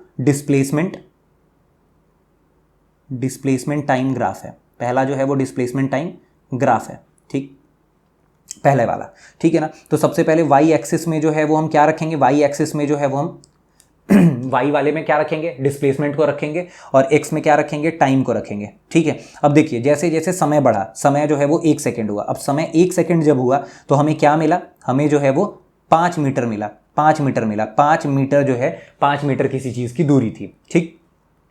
जब 2 हुआ तो क्या मिला हमें, जब 2 हुआ, जब 2 सेकेंड बीता तो हमें कहाँ मिला, तो हमें जो है वो किसी वस्तु की दूरी 10 मिली। मीन्स बढ़ तो रही है ना, क्योंकि बढ़ा मतलब क्या कहते हैं, डिस्प्लेसमेंट में जो है वो चेंज आ रहा है, पहले 5 था अब 10 था, ठीक है ना। तो मतलब चल तो रहा है, ठीक है ना। अब जब 3 सेकंड हो रहा है तो कहाँ मिल रहा है, देखिए जब 3 सेकंड हुआ तो कहाँ मिला, तो जो है वो ये 15 के ऊपर मिला, ठीक है ना, 15 के ऊपर मिला, मीन्स 15 मीटर हो गया। मीन्स हमने ये देखा क्या कि भाई जैसे जैसे टाइम बढ़ रहा था तो भाई कम से कम जो है वो स्थिति तो बदल रही थी। तो यहां से ये तो पता चला क्या कि मोशन में है, डन, मोशन में तो पता चला। अब देखते हैं क्या कि यूनिफॉर्म मोशन में कैसे। अब देखिए यूनिफॉर्म मोशन को समझने के लिए देखते हैं टाइम इंटरवल क्या था। टाइम इंटरवल देखो, टाइम इंटरवल जो है वो 1 सेकंड का टाइम इंटरवल है। टाइम इंटरवल हमने समझा था डेल्टा टी। टाइम इंटरवल जो है वो क्या है, 1 सेकंड का है। 1 से 2 में 1 सेकंड का फर्क, और फिर 2 से 3 में जो है वो फिर से 1 सेकंड का फर्क, ठीक है, फिर से 1 सेकंड का फर्क। अब जो है वो हम ये समझते हैं क्या कि भाई जब 1 सेकंड से 2 सेकंड में जब जा रहे थे तो डिस्प्लेसमेंट में कितने का फर्क आया, डिस्प्लेसमेंट में 5 मीटर का फर्क आया। 10 में से 5 घटाएंगे 5 आएगा, 5 मीटर का फर्क आया। और फिर जब ये 2 सेकंड से 3 सेकंड में आए तो फिर कितना दिख रहा है, 10 से 15 में फर्क आया। मीन्स फिर से 15 में से 10 घटाएंगे तो कितना आएगा, फिर से 5 मीटर का फर्क आएगा, ठीक है ना। मीन्स हमें ये पता चला क्या कि डेल्टा टी जो है उसमें 1 सेकंड है। डेल्टा टी कितना है, 1 सेकंड है। वहीं डेल्टा एस जो है वो कितना है, 5 मीटर है, 5 मीटर है, ठीक है ना। यही चीज़ तो, और हमने यूनिफॉर्म मोशन में क्या पढ़ा था, यूनिफॉर्म मोशन जो हमारा फर्स्ट लेक्चर ही था। फर्स्ट लेक्चर में हमने यूनिफॉर्म मोशन में क्या पढ़ा था, यूनिफॉर्म मोशन में मैं फिर से आपको बता रहा हूँ, क्या बता रहा हूँ, यूनिफॉर्म मोशन। यूनिफॉर्म मोशन में हमने पढ़ा था कि समान समय में, समान समय अंतराल में, समान समय अंतराल में समान दूरी, यही तो पढ़ा था हमने, समान समय अंतराल में समान दूरी, यही पढ़ा था। अच्छा, समान समय अंतराल कितना है, समान समय अंतराल है 1 सेकंड, और समान दूरी कितनी है, 5 मीटर। मीन्स समान समय अंतराल में समान दूरी जब कोई वस्तु कवर करता है तो वो क्या होता है, वो यूनिफॉर्म मोशन होता है। तो यहां से हमें ये पता चला क्या कि डिस्प्लेसमेंट टाइम ग्राफ में अगर एक सीधा लाइन होगा तो वो क्या दिखा रहा होगा, वो चीज जो है वो हमें मोशन दिखा रहा होगा, और मोशन में भी क्या दिखा रहा होगा, यूनिफॉर्म मोशन दिखा रहा होगा, ठीक है। चलिए अब आगे बढ़ते हैं, हम वेलोसिटी टाइम ग्राफ में पढ़ते हैं। चलिए अब वेलोसिटी टाइम ग्राफ में जो है वो उसको फिर प्लॉट करने की कोशिश करते हैं। चलिए वाई एक्सिस में हम क्या पुट करेंगे, वाई में जो है वो हम क्या पुट करेंगे, वाई में जो है हम लोग जो है वो वेलोसिटी को पुट करेंगे, और एक्स में क्या पुट करेंगे, टाइम को पुट करेंगे। देखिए जब 1 सेकंड हो रहा होगा, जब 1 सेकंड हो रहा होगा तो वेलोसिटी का वेग कितना होगा, 6 मीटर पर सेकंड, ठीक है, 6 मीटर पर सेकंड हमने मार्क किया हुआ है। अब जो है वो जब 2 सेकंड हो रहा होगा तो 2 सेकंड पे भी कितना है, 6 मीटर पर सेकंड है। और अगर 3 सेकंड पे जो है वो कितना हो रहा है, 3 सेकंड पे जब हम देख रहे हैं तो यहाँ पे भी जो है वो कितना हो रहा है, 6 मीटर पर सेकंड हो रहा है। मीन्स हम ये देख रहे हैं क्या कि समय के बढ़ने के साथ, मतलब समय तो बढ़ता ही जा रहा है बट वेलोसिटी जो है वो क्या है, कांस्टेंट है। वेलोसिटी क्या है, वेलोसिटी कांस्टेंट है, वेलोसिटी कांस्टेंट है। अब आपको याद होगा क्या कि यूनिफॉर्म मोशन में हमने एक चीज और पढ़ा था, यूनिफॉर्म मोशन का एक फीचर हमने और पढ़ा था, वो फीचर था कांस्टेंट वेलोसिटी। क्या पढ़ा था, कांस्टेंट वेलोसिटी, ये चीज पढ़ी थी, होपफुली आपको याद हो, कांस्टेंट वेलोसिटी। तो ये कांस्टेंट वेलोसिटी, और एक ग्राफ भी पढ़ा था, एक ग्राफ, ऐसा ग्राफ पढ़ा था मैंने आपको उस समय बोला था क्या कि मैं आपको अभी आप यहाँ पे रट्टा मार लो, बाद में जो है वो फिर हम इसे वापस से पढ़ लेंगे। तो देखिए वो जो ग्राफ था वो डिस्प्लेसमेंट टाइम का ग्राफ था, और एक जो ग्राफ है वो वेलोसिटी टाइम ग्राफ है, वो ऐसा दिखेगा, ठीक है। तो होपफुली आपको ये समझ में आया हो, वेलोसिटी टाइम ग्राफ जो है, वेलोसिटी टाइम ग्राफ, यहाँ पे मैं लिख रहा हूँ वापस से, वेलोसिटी टाइम ग्राफ जो है वो अगर यूनिफॉर्म मोशन को अगर दिखा रहा होगा तो वो क्या होगा, पैरेलल टू एक्स एक्सिस होगा, ठीक है ना, पैरेलल टू एक्स एक्सिस होगा, ठीक है। होपफुली आपको अब ये भी समझ में आ गया होगा क्या कि डिस्प्लेसमेंट टाइम ग्राफ क्या होगा, एकदम एक स्ट्रेट लाइन होगा, स्टार्टिंग फ्रॉम ओरिजिन से स्टार्ट हो रहा होगा, मूल से स्टार्ट हो रहा होगा। और अगर वेलोसिटी टाइम ग्राफ होगा यूनिफॉर्म मोशन को कैसे दिखाएगा, वो पैरेलल टू एक्स एक्सिस होगा। डन, खत्म। तो आपको जो है वो दोनों बातें याद रखनी है, ग्राफ को भी याद रखना है, साथ ही साथ जो है वो ग्राफ को रीड करना भी आपको आना चाहिए। डन। अब जो है वो हम तीसरे में चलते हैं। तीसरा है एक्सेलरेटेड मोशन। अब याद करो आप, सबसे पहले एक्सेलरेटेड मोशन को याद करने से पहले आप ये याद करो क्या कि एक्सेलरेटेड मोशन होता क्या था। देखिए हम फिर से एक बार पढ़ने की कोशिश करते हैं क्या कि एक्सेलरेटेड मोशन जो होता था वो नॉन यूनिफॉर्म मोशन होता था। नॉन यूनिफॉर्म मोशन को ही हम एक्सेलरेटेड मोशन कहते थे, ठीक है ना। और नॉन यूनिफॉर्म मोशन की अगर परिभाषा को मैं वापस से लिखूं तो मैं क्या लिखूंगा, समान समय अंतराल में असमान दूरी। यही तो मैंने आपको बताया था क्या कि नॉन यूनिफॉर्म मोशन क्या होता है, समान समय अंतराल में असमान दूरी, ठीक है, ये चीज़ आपको याद आया। चलिए, तो यहाँ पर जब हम डिस्प्लेसमेंट टाइम ग्राफ को देखेंगे तो मैंने आपको बताया था उस समय क्या कि डिस्प्लेसमेंट टाइम ग्राफ जो है वो अदर देन दिस मीन्स इसके अलावा आप कुछ भी बना दो, आप ऐसा कुछ बना दो ये सब होगा, या फिर जो है वो आप कुछ ऐसा बना दो ये सब होगा, क्योंकि समान समय में समान दूरी जो है वो ये वाला कर्व दिखा रहा होता है, यूनिफॉर्म मोशन वाला। इसके अलावा सारे कर्व जो है वो क्या दिखाएंगे, नॉन यूनिफॉर्म मोशन को दिखाएंगे। तो ये अदर देन दिस मतलब डिस्प्लेसमेंट टाइम ग्राफ में आप ऐसा कुछ ग्राफ बना दोगे। डन। अब हम समझते हैं वेलोसिटी टाइम ग्राफ को। देखिए वेलोसिटी टाइम ग्राफ में जो है वो ये क्या दिखा रहा है, चलिए प्लॉट करते हैं इस चीज़ को। हम कैसे प्लॉट करेंगे, देखिए यहाँ पे वाई एक्सिस है, वाई एक्सिस में वी को रखे और यहाँ पे टी को रख रहे हैं। ठीक, अब देखिए वेलोसिटी, जब वेलोसिटी जो सबसे पहले हम टाइम को रीड करेंगे। टाइम जो है वो 1 सेकेंड था। टाइम जब 1 सेकेंड हुआ तो वेलोसिटी कितनी थी, 5 मीटर पर सेकेंड थी, 5 मीटर पर सेकेंड थी। ठीक है ना। अगर जो है वो जब टाइम 2 सेकेंड हुआ, जब टाइम 2 सेकेंड हुआ तो वेलोसिटी कितनी देखने को मिली, 10 मीटर पर सेकेंड देखने को मिली। और जब जो है वो टाइम अपना 3 सेकेंड हुआ तो फिर हमें क्या देखने को मिला, जब टाइम 3 सेकेंड हुआ तो हमें जो है वो क्या देखने को मिला, 15 मीटर पर सेकेंड देखने को मिला। यही तो देखने को मिला। अब एक बात बताओ आप, क्या कि टाइम बढ़ रहा है, टाइम के बढ़ने के साथ वेलोसिटी में भी जो है वो हमको क्या देखने को मिल रहा है, चेंज मिल रहा है। चेंज मिल रहा है तो हमें क्या मिलेगा। अब आप एक बात बताओ कि वेलोसिटी में rate of change of velocity is called क्या होता है, एक्सेलरेशन। तो रेट ऑफ चेंज ऑफ तो मतलब क्या हुआ, समय में बदलाव के साथ। एक्सेलरेशन क्या था, समय में वेलोसिटी में बदलाव के साथ अगर समय में भी बदलाव हो, मतलब समय में बदलाव के साथ अगर वेलोसिटी में बदलाव हो तो क्या होता था, वो त्वरण होता था, एक्सेलरेशन होता था। तो यहाँ समय में तो बदलाव हो ही रहा है, साथ ही साथ जो है वो वेलोसिटी में भी बदलाव हो रहा है। तो वो क्या होगा, ये एक त्वरित चाल होगा, त्वरित गति होगी तो एक्सेलरेशन होगा। ठीक है, ये चीज़ समझ में आया। अब देखिए मैं इसे जो है वो जब भी ऐसी रेखा होगी तो यूनिफॉर्म है, ये यूनिफॉर्म एक्सेलरेशन है, ये यूनिफॉर्म एक्सेलरेशन को दिखा रहा है, ये यूनिफॉर्म एक्सेलरेशन को दिखा रहा है। अब देख लेते हैं यूनिफॉर्म एक्सेलरेशन को कैसे दिखा रहा है। देखिए ज़रा यूनिफॉर्म एक्सेलरेशन को कैसे, जब समय देखो आप, समय 1 सेकेंड हो रहा है यहाँ पे, 1 सेकेंड, 1 से 2 में 1 सेकेंड का फर्क आया, फिर 2 से 3 में कितना, 1 सेकेंड का फर्क आया। ठीक है ना। अब जो है वो वेलोसिटी में चेंज देखो आप, वेलोसिटी में जब आप चेंज देखोगे तो वेलोसिटी आपको पता चलेगा कि 5 से 10 में जब चेंज आएगा तो 5 मीटर पर सेकंड का चेंज आएगा, और फिर जब 10 से 15 में जाएंगे तो फिर 5 मीटर पर सेकंड का चेंज आएगा। ठीक है ना। तो चेंज इन वेलोसिटी जो है, देखो आप यहाँ पे टाइम में कितना का चेंज आया, टाइम में जो है वो 1 सेकेंड का चेंज आया है ना।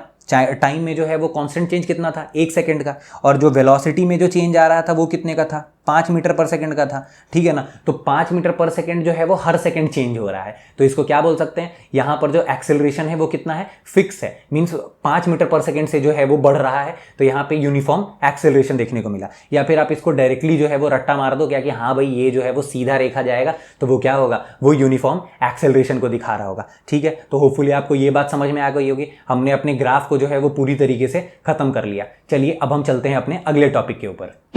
चलिए तो हम ग्राफ का एक क्वेश्चन सॉल्व कर लेते हैं।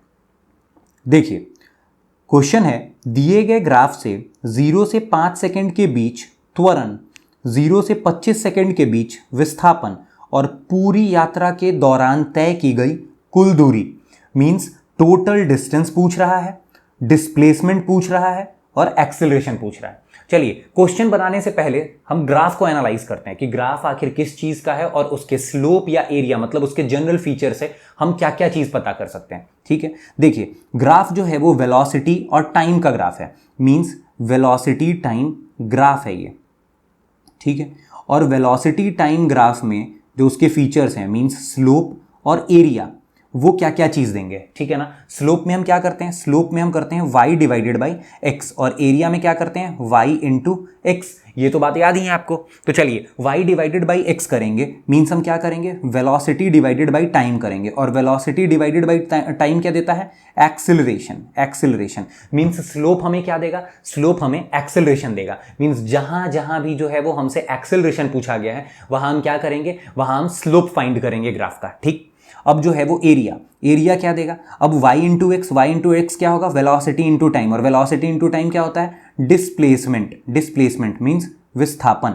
तो ठीक है, अब हमें क्या पता चला, जहां पे एरिया पूछेगा, सॉरी जहां पे भी डिस्प्लेसमेंट पूछेगा, विस्थापन पूछेगा, वहां हम क्या करेंगे, वहां हम एरिया निकालेंगे। ठीक है ना। तो देखा आपने किस तरीके से स्लोप और एरिया जो है वो हमें मदद करते हैं किसी भी चीज को फाइंड आउट करने में। अब हम देखते हैं क्या कि किस तरीके से हम फाइंड आउट करते हैं। चलिए देखिए, तो सबसे पहला क्वेश्चन था हमारा सॉल्यूशन में, सबसे पहला क्वेश्चन था कि भाई 0 से 5 सेकंड के बीच त्वरण। अच्छा, 0 से 5 सेकंड कहाँ है, 0 से 5 सेकंड यहाँ है, 0 से 5 सेकंड के बीच त्वरण। अब 5 सेकंड देखना, टाइम जो है वो 0 से 5 सेकंड है, ठीक है ना। और इस बीच में जो है वो हमें त्वरण निकालना है। त्वरण निकालना है मीन्स स्लोप निकालना है, स्लोप निकालना है। स्लोप में क्या करते हैं हम लोग, tan थीटा फाइंड करते हैं। tan थीटा में क्या देखते हैं, परपेंडिकुलर बाई बेस। अच्छा, अगर हम इस ट्रायंगल में देखें तो परपेंडिकुलर जो है वो मैंने आपको क्या बोला था, परपेंडिकुलर कहाँ देखेंगे, वाई एक्सिस के ऊपर देखेंगे, वाई एक्सिस। इसके समानांतर पैरेलल में जो वाई एक्सिस है वो ये है, और वाई एक्सिस पे कितनी दूरी है, 15। तो यहां पर जो है वो हम वाई एक्सिस लिख देंगे, वाई बाई एक्स होता है, और वाई एक्सिस पे कितनी दूरी, 15, और एक्स एक्सिस पे कितनी है, 5 है। ठीक है, 5 है। ठीक है, ये हुआ। तो यहां से हम 5 से काटेंगे इसको कितनी बार में, 3 बार में। तो हमें क्या पता चला, स्लोप लिखें या फिर हम एक्सिलरेशन लिखें, कितना लिखेंगे, 3 मीटर पर सेकेंड स्क्वायर। तो इस तरीके से हमें जो है वो क्या पता चल गया, हमें जो है वो एक्सिलरेशन पता चल गया। हमने स्लोप की मदद से जो है वो हमने क्या निकाल लिया, एक्सिलरेशन निकाल लिया। अब जो है वो हम दूसरे क्वेश्चन के ऊपर आते हैं। दूसरा क्वेश्चन क्या पूछा है, दूसरा क्वेश्चन पूछा गया हमसे क्या कि डिस्प्लेसमेंट निकालना है 0 से 25 सेकंड के बीच में। क्या निकालना है, टाइम जो है वो 0 से 25 सेकंड के बीच में क्या निकालना है, डिस्प्लेसमेंट फाइंड आउट करना है, विस्थापन जो है वो फाइंड आउट करना है। चलिए, तो इसको फाइंड करने से पहले ना मैं आपको एक बात याद कराता हूं अपने लेक्चर 1 की। देखो, हमने जो है वो उसमें पढ़ा था कार्टेशियन प्लेन या कार्तीय तल, है ना, कार्तीय तल। वहां मैंने आपको बोला था क्या कि हम जो है वो जब न्यूमेरिकल बनाएंगे तो मैं आपको बताऊंगा क्या कि इसकी ज़रूरत कहाँ पड़ती है। देखिए, मैंने आपको ये बताया था क्या कि ये एक्स एक्सिस है, ये वाई एक्सिस है, जब और ये ऑरिजिन है। जब ऑरिजिन के राइट साइड में जाते हैं तो एक्स का पॉजिटिव मान लेते हैं, ठीक है, और जब लेफ्ट में जाते हैं तो नेगेटिव मान लेते हैं। जब ऊपर की तरफ जाते हैं तो वाई का पॉजिटिव मान लेते हैं, और जब नीचे की तरफ जाते हैं तो वाई का नेगेटिव मान लेते हैं। ठीक है, अब देखो, ये जो कार्तीय तल है वो हम लोग इसका जो है वो हेल्प कहाँ लेते हैं, इसका हेल्प जो है वो हम वेक्टर क्वांटिटीज़ के लिए लेते हैं, वेक्टर क्वांटिटीज़ के लिए लेते हैं। ठीक है ना, क्योंकि वेक्टर जो है वो साइन के साथ या डायरेक्शन के साथ डायरेक्शन डिपेंडेंट होते हैं, इसीलिए जो है वो हम इसका जो है वो हेल्प लेते हैं। कार्तीय तल का हेल्प जो है वो हम वेक्टर या सदिश राशि में लेते हैं। ठीक है, अब देखते हैं क्या कि कैसे कैसे हेल्प लेंगे। चलिए, तो सबसे पहले जो है हम अपनी क्वेश्चन के ऊपर आते हैं क्या कि क्वेश्चन हमें क्या कह रहा है। क्वेश्चन हमें कह रहा है, चलिए इसे मिटा देता हूं मैं। देखिए, क्वेश्चन हमें क्या कह रहा है क्या कि भाई 0 से 25 सेकंड। अब हम इसे तोड़ेंगे किस तरीके से, क्योंकि देखो कुछ जो है वो पॉजिटिव में है, देखो यहाँ पे कुछ जो है वो पॉजिटिव में है मींस +15, और कुछ जो है वो नेगेटिव में है -15। तो हम पहले पॉजिटिव वाले को देखेंगे, फिर नेगेटिव वाले को देखेंगे, उसके बाद क्या करना है वो बाद में देखेंगे। देखिए, तो सबसे पहले जो है वो हम यहाँ पे जो है ये प्लस वाला मीन्स टाइम 0 से 25 सेकेंड को जो है वो पहले उस बीच में डिस्प्लेसमेंट को निकालेंगे, और फिर जो है वो क्या करेंगे, 20 से 25 वाले को जो है वो कैलकुलेट करेंगे। यही तो नेगेटिव वाला है, तो इसको बाद में करेंगे। ठीक है ना, तो सबसे पहले मैं बात करता हूँ यहाँ पे पहला, जहाँ पे जो है वो हम डिस्प्लेसमेंट कैलकुलेट करेंगे 0 से 20 सेकंड के बीच में। ठीक है ना, 0 से 20 सेकंड के बीच में।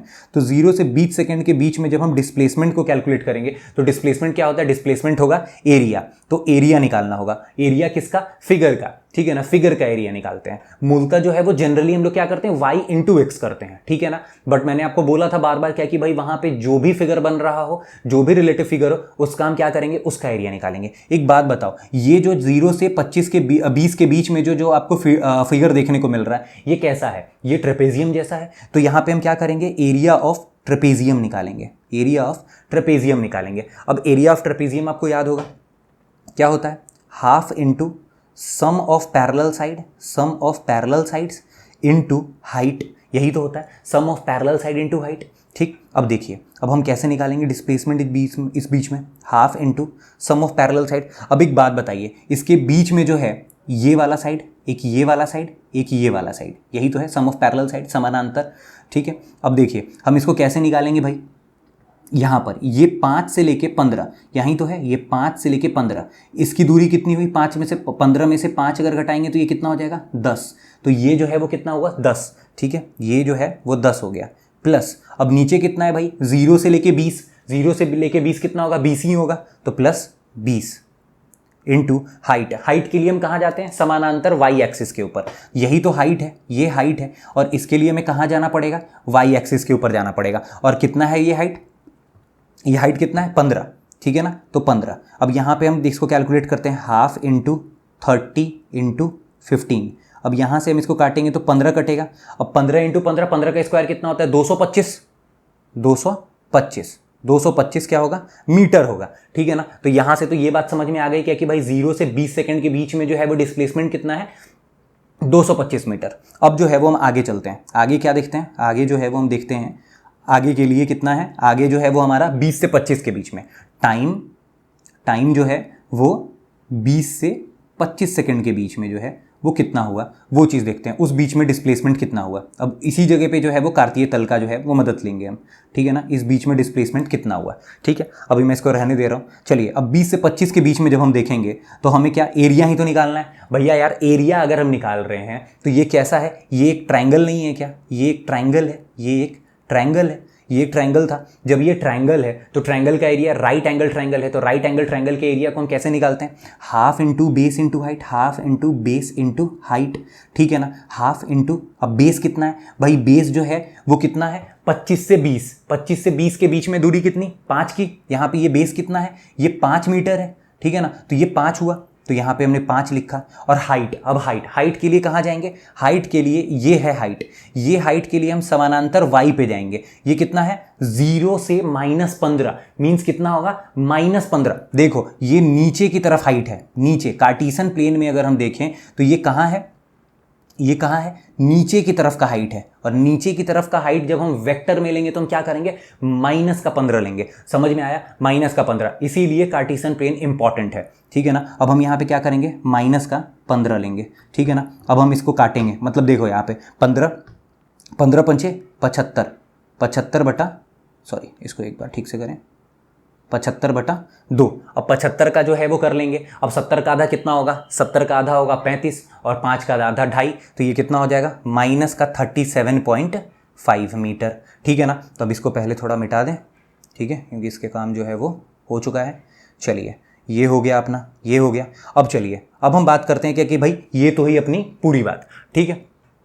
अब हम बात करेंगे क्या कि भाई अब तो पूछा है हमसे क्या कि 0 से 25 के बीच में जो है वो टोटल डिस्प्लेसमेंट, तो इसीलिए अब टोटल डिस्प्लेसमेंट जब हम निकालेंगे, टोटल डिस्प्लेसमेंट जब निकालेंगे, टोटल डिस्प्लेसमेंट वो कैसे निकालेंगे, 225 में प्लस करेंगे -37.5, ठीक है ना। ये जब करेंगे तो हमें जो है वो पूरा मान मिलेगा। कितना हो जाएगा, 225 में से जब ये घटाएंगे, जब ये घटा रहे होंगे तो यहाँ पे 5 आ जाएगा, यहाँ पे जो है वो 4 हुआ, यहाँ 7, यहाँ पे 1, और ये कितना हो जाएगा 8 3 11 और 1 187.5 मीटर, ठीक है ना। ये चीज़ हो गया, ठीक, डन। ये जो है वो हमारा नेट डिस्प्लेसमेंट हुआ, ठीक है। अब जो है वो हमारा अगला सवाल, अगला सवाल क्या है, अगला सवाल है कि भाई पूरी यात्रा का कुल दूरी बताओ, ठीक है ना।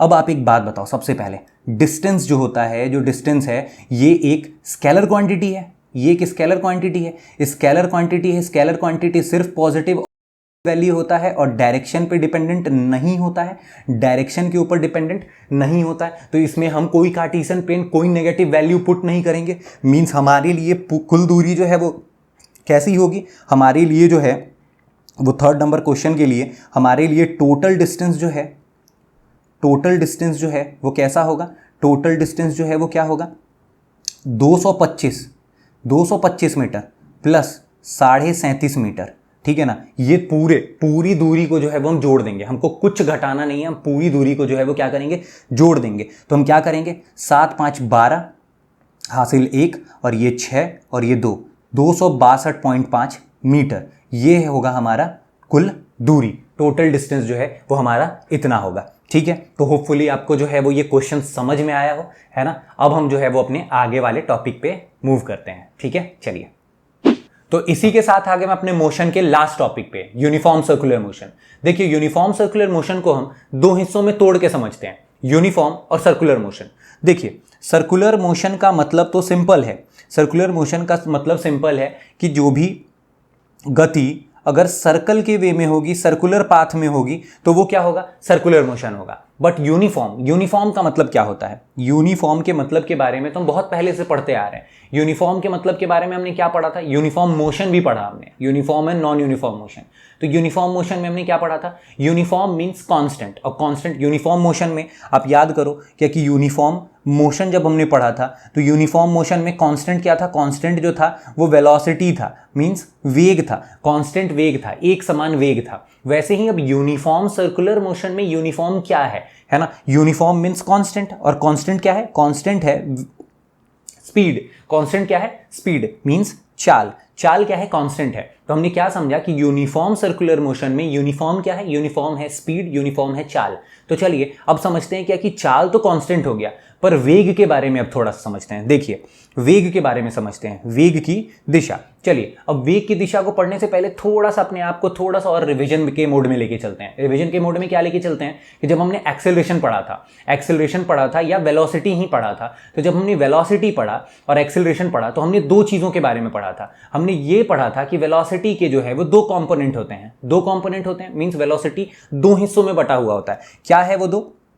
एक है चाल और एक है दिशा। क्या पढ़ा था हमने? एक है चाल और एक है दिशा। दो चीज़ों में जो है वो हम वेलोसिटी को दो हिस्सों में तोड़ के समझते हैं। क्या कि चाल जब दिशा के साथ जुड़ जाती है तो वो वेग बन जाती है, यही तो हमने पढ़ा था। ठीक है, तो वेलोसिटी क्या है? Speed plus direction. ठीक है, अब अगर वेलोसिटी में परिवर्तन आएगा, क्या आएगा? वेलोसिटी में अगर या वेग में किसी भी तरीके से अगर कोई भी परिवर्तन देखने को मिलेगा तो किस किस तरीके से मिलेगा? या तो चाल में परिवर्तन आ जाए, या तो दिशा में परिवर्तन आ जाए, या दोनों में परिवर्तन आ जाए, यही तो हो सकता है, इसके अलावा और कुछ नहीं। तो चलिए अब हमने क्या देखा?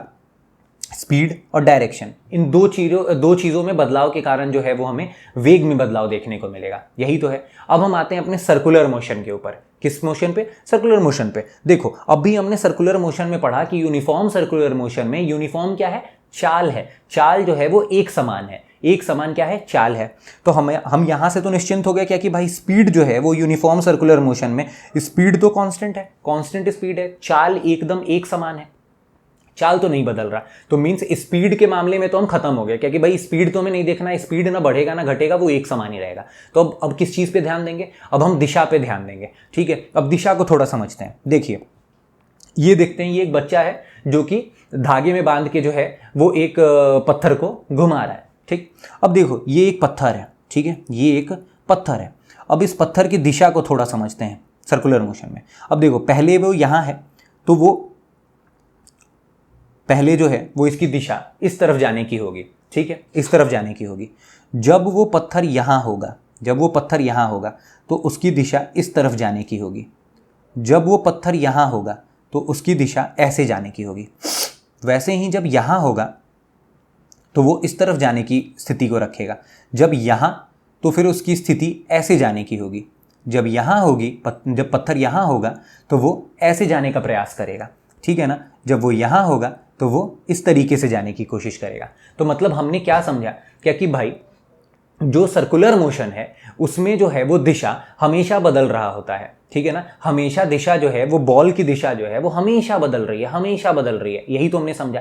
तो भाई अगर दिशा में परिवर्तन आया, मींस अगर दिशा परिवर्तित हुआ तो क्या आ जाएगा? दिशा परिवर्तित होगा मींस वेलोसिटी में चेंज आ जाएगा, वेलोसिटी बदल जाएगी। और अगर वेलोसिटी में बदलाव आया तो हमने क्या देखा था? क्या कि अगर वेलोसिटी में बदलाव आएगा तो क्या हो जाएगा? त्वरण आ जाएगी। ठीक है ना, यही चीज़ तुमने पढ़ा था। क्या कि अगर वेलोसिटी में बदलाव जो है वो आएगी तो त्वरण आ जाएगी। और वेलोसिटी में दो कारणों से बदलाव आ सकती है, एक चाल के कारण और एक दिशा के कारण। तो हम यूनिफॉर्म सर्कुलर मोशन में चाल से तो है जो संतुष्ट हो गया, क्या कि भाई चाल तो जो है वो नहीं बदलेगी क्योंकि वो कांस्टेंट है, एक समान रहेगी। तो बदलेगी क्या? बदलेगी दिशा। जब दिशा बदलेगी तो दिशा के कारण क्या बदल जाएगा? वेलोसिटी बदल जाएगा। और वेलोसिटी के बदलते ही क्या आ जाएगा? त्वरण आ जाएगा। तो हम कह सकते हैं इस चीज को क्या कि यूनिफॉर्म सर्कुलर मोशन जो है वो क्या है? एक एक्सिलरेटेड मोशन है, मींस एक त्वरित चाल है, कह सकते हैं ना। ये चीज हुआ। चलिए अब हम आगे चलते हैं। अब आते हैं डायरेक्शन ऑफ वेलोसिटी को। तो वेलोसिटी की डायरेक्शन क्या थी, अभी हमने देखा क्या कि भाई ये जो है वो बार बार बदल रहा था, और वो कुछ इस तरीके से, जब वो यहाँ आएगा तो इस तरीके से जाने की कोशिश करेगा, जब वो यहाँ आएगा तो ऐसे जाने की कोशिश, जब वो यहाँ आएगा तो ऐसे जाने की कोशिश, जब यहाँ तो वो ऐसे। अच्छा, तो इस चीज़ को हम क्या कहते हैं, अगर ये एक सर्कुलर पाथ है तो जब हम ऐसे जोड़ते हैं तो 90 डिग्री जब बनता है, तो हम सर्कुलर पाथ में जब भी कुछ 90 बनता है, आप देखो ये चीज़ मैं आपको क्या बताने की कोशिश कर रहा हूँ, जब एक सर्कुलर पाथ बनेगा ऐसा, और रेडियस के साथ जब हम इसे जोड़ेंगे, यहाँ पे रेडियस जो है वो अपना धागा है, धागा ही तो रेडियस है, ठीक है, और ये जो दिशा है, जिस दिशा में वो जाने का प्रयास करेगा, वो जो है वो ऐसा कुछ है, तो इसे हम क्या बोलते हैं, इसे हम टेंजेंट बोलते हैं, और ये 90 डिग्री पे होता है। अगर आपने जो है वो सर्कल पढ़ा है तो आपको पता होगा क्या कि टेंजेंट क्या होता है, तो ये दिशा जो है वो क्या है, टेंजेंट है। तो मतलब इसका हमेशा जाने की दिशा जो है वो वेलोसिटी की डायरेक्शन क्या होगी, वेग का दिशा क्या होगा, वेग का दिशा हमेशा टेंजेंशियल होगा या स्पर्श रेखीय दिशा होगी, ठीक है, समझ आया। और दूसरा क्या, इसमें एक्सेलरेशन, अब क्योंकि हमने पढ़ा क्या कि भाई ये तो जो है वेलोसिटी में बदलने के कारण जो है वो एक त्वरित चाल हो गया, तो एक्सेलरेशन कहाँ, एक्सेलरेशन क्या होगा, एक्सेलरेशन अंदर की तरफ आएगा। ये चीज़ हम फोर्स में पढ़ेंगे, बहुत अच्छे से पढ़ेंगे फोर्स में, है ना, मैं आपको फिर से वहाँ बताऊंगा, बट अभी आप समझो क्या कि एक्सेलरेशन जो है वो अंदर की तरफ होगा, मीन्स एक्सेलरेशन जो है फोर्स अंदर की तरफ, एक्सेलरेशन भी अंदर की तरफ, जिसको क्या कहेंगे, सेंट्रीपिटल एक्सेलरेशन, ठीक है ना। आप ये चीज़ याद रखोगे क्या कि भाई वेलोसिटी का डायरेक्शन क्या है, वेलोसिटी का डायरेक्शन जो है वो टेंजेंशियल है, स्पर्श रेखीय है, और दूसरा जो है वो एक्सेलरेशन अंदर की तरफ है, जिसे हम सेंट्रीपिटल एक्सेलरेशन कहते हैं, ठीक है। अब आगे चलते हैं। अब क्या क्या चीज़ें हमने जो है वो पढ़ी सर्कुलर मोशन में, सर्कुलर मोशन में हमने 4 बातें पढ़ी। सबसे पहले क्या कि भाई इसमें क्या होता है, कांस्टेंट क्या होता है, यूनिफॉर्म क्या होता है, यूनिफॉर्म होता है स्पीड, ठीक है ना, यूनिफॉर्म क्या होता है, यूनिफॉर्म होता है स्पीड। दूसरा क्या, एक्सिलरेटेड मोशन है, क्यों, क्योंकि डायरेक्शन जो है वो वेलोसिटी का बदलता है, क्या होता है, बदलता है, जिसके कारण जो है वो इसमें क्या आता है, एक्सेलरेशन आता है। और एक्सेलरेशन कहाँ की तरफ आता है, एक्सेलरेशन जो है वो अंदर की तरफ आता है, जिसको हम क्या कहते हैं, सेंट्रीपिटल एक्सेलरेशन, ठीक है ना, अभिकेंद्रीय त्वरण, ठीक है ना। और दूसरा जो है वो हमने क्या देखा, वेलोसिटी या वेग की दिशा के बारे में पढ़ा, वेग की दिशा किधर है, टेंजेंशियल है, ठीक है, ये बातें पढ़ी। तो भाई स्पीड जो है, अगर हम बात करें, स्पीड जो है वो क्या होगा, स्पीड होगा कांस्टेंट, मींस स्पीड होगा एक समान। दूसरा पड़ा वेलोसिटी जो है वो बदलेगा, वेलोसिटी जो है वो उसके डायरेक्शन में परिवर्तन आएगा, मतलब चेंज आएगा, ठीक है ना, चेंज आएगा। और वो दिशा क्या होगी, दिशा होगी टेंजेंशियल होगा या स्पर्श रेखीय होगा।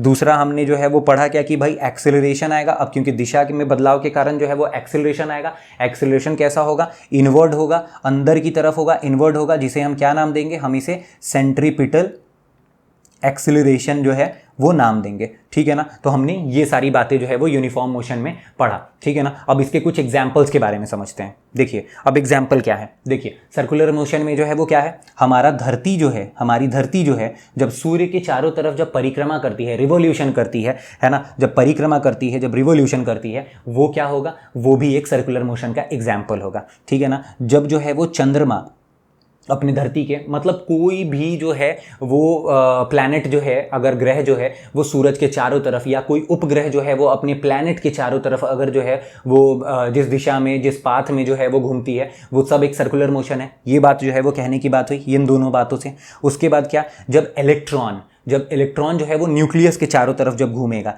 ठीक है ना, तो जब नाभिक के चारों तरफ जब इलेक्ट्रॉन घूमेगा, वो भी एक ऐसा ही मोशन होगा, ठीक है ना, सर्कुलर मोशन। जब फैन के ब्लेड को आप ले लो, फैन के ब्लेड का जो सबसे लास्ट सिरा होता है, उस चीज़ को अगर आप पकड़ो तो वो चीज़ जो है वो वहाँ पे आपको क्या देखने को मिलेगा, वहाँ पे भी आपको सर्कुलर। ऐसे ये जो है वो रोटेशनल में भी आता है, बट अभी आप जो है वो इसको निचले क्लास में जो है वो, क्योंकि हमारे पेपर में इसी टाइप से क्वेश्चन आना है, तो ये चीज़ जो है वो आप सर्कुलर मोशन में कंसिडर कर सकते हैं, ठीक है ना। दूसरा, जब एक कार जो है वो अगर सर्कुलर पाथ में घूमती है, जब आप एक इस तरीके के पाथ में जब आप साइकिल या बाइक जब मोड़ते हो, वो भी एक सर्कुलर मोशन ही कहलाएगा, ठीक है ना। तो होपफुली आपको जो है वो सर्कुलर मोशन का एग्जाम्पल समझ में आया हो, सर्कुलर मोशन समझ में आया हो, ठीक है ना। और इसी के साथ हम आज के अपने लास्ट स्लाइड के ऊपर आ गए हैं, और इसी के साथ हमारा जो है वो मोशन टॉपिक भी खत्म होता है, जिसे हमने टोटल 3 लेक्चर्स में कवर किया है ना। होपफुली आपको सब कुछ समझ में आया हो। अगर कुछ ना समझ में आया हो तो आप ज़रूर कमेंट सेक्शन में जो है वो मेरे से पूछ लेना, मैं आपको ज़रूर रिप्लाई करके बताऊंगा। बाकी जो है वो आपको ये सारे स्लाइड्स जो है वो हमारे टेलीग्राम चैनल के ऊपर मिल जाएंगे, है ना। बाकी आप जो है वो अपने दोस्तों के साथ जो है वो हमारे वीडियो को शेयर करना, है ना, लाइक करना, कमेंट करना और सब्सक्राइब तो आप करोगे ही, ठीक है। चलिए, थैंक्स।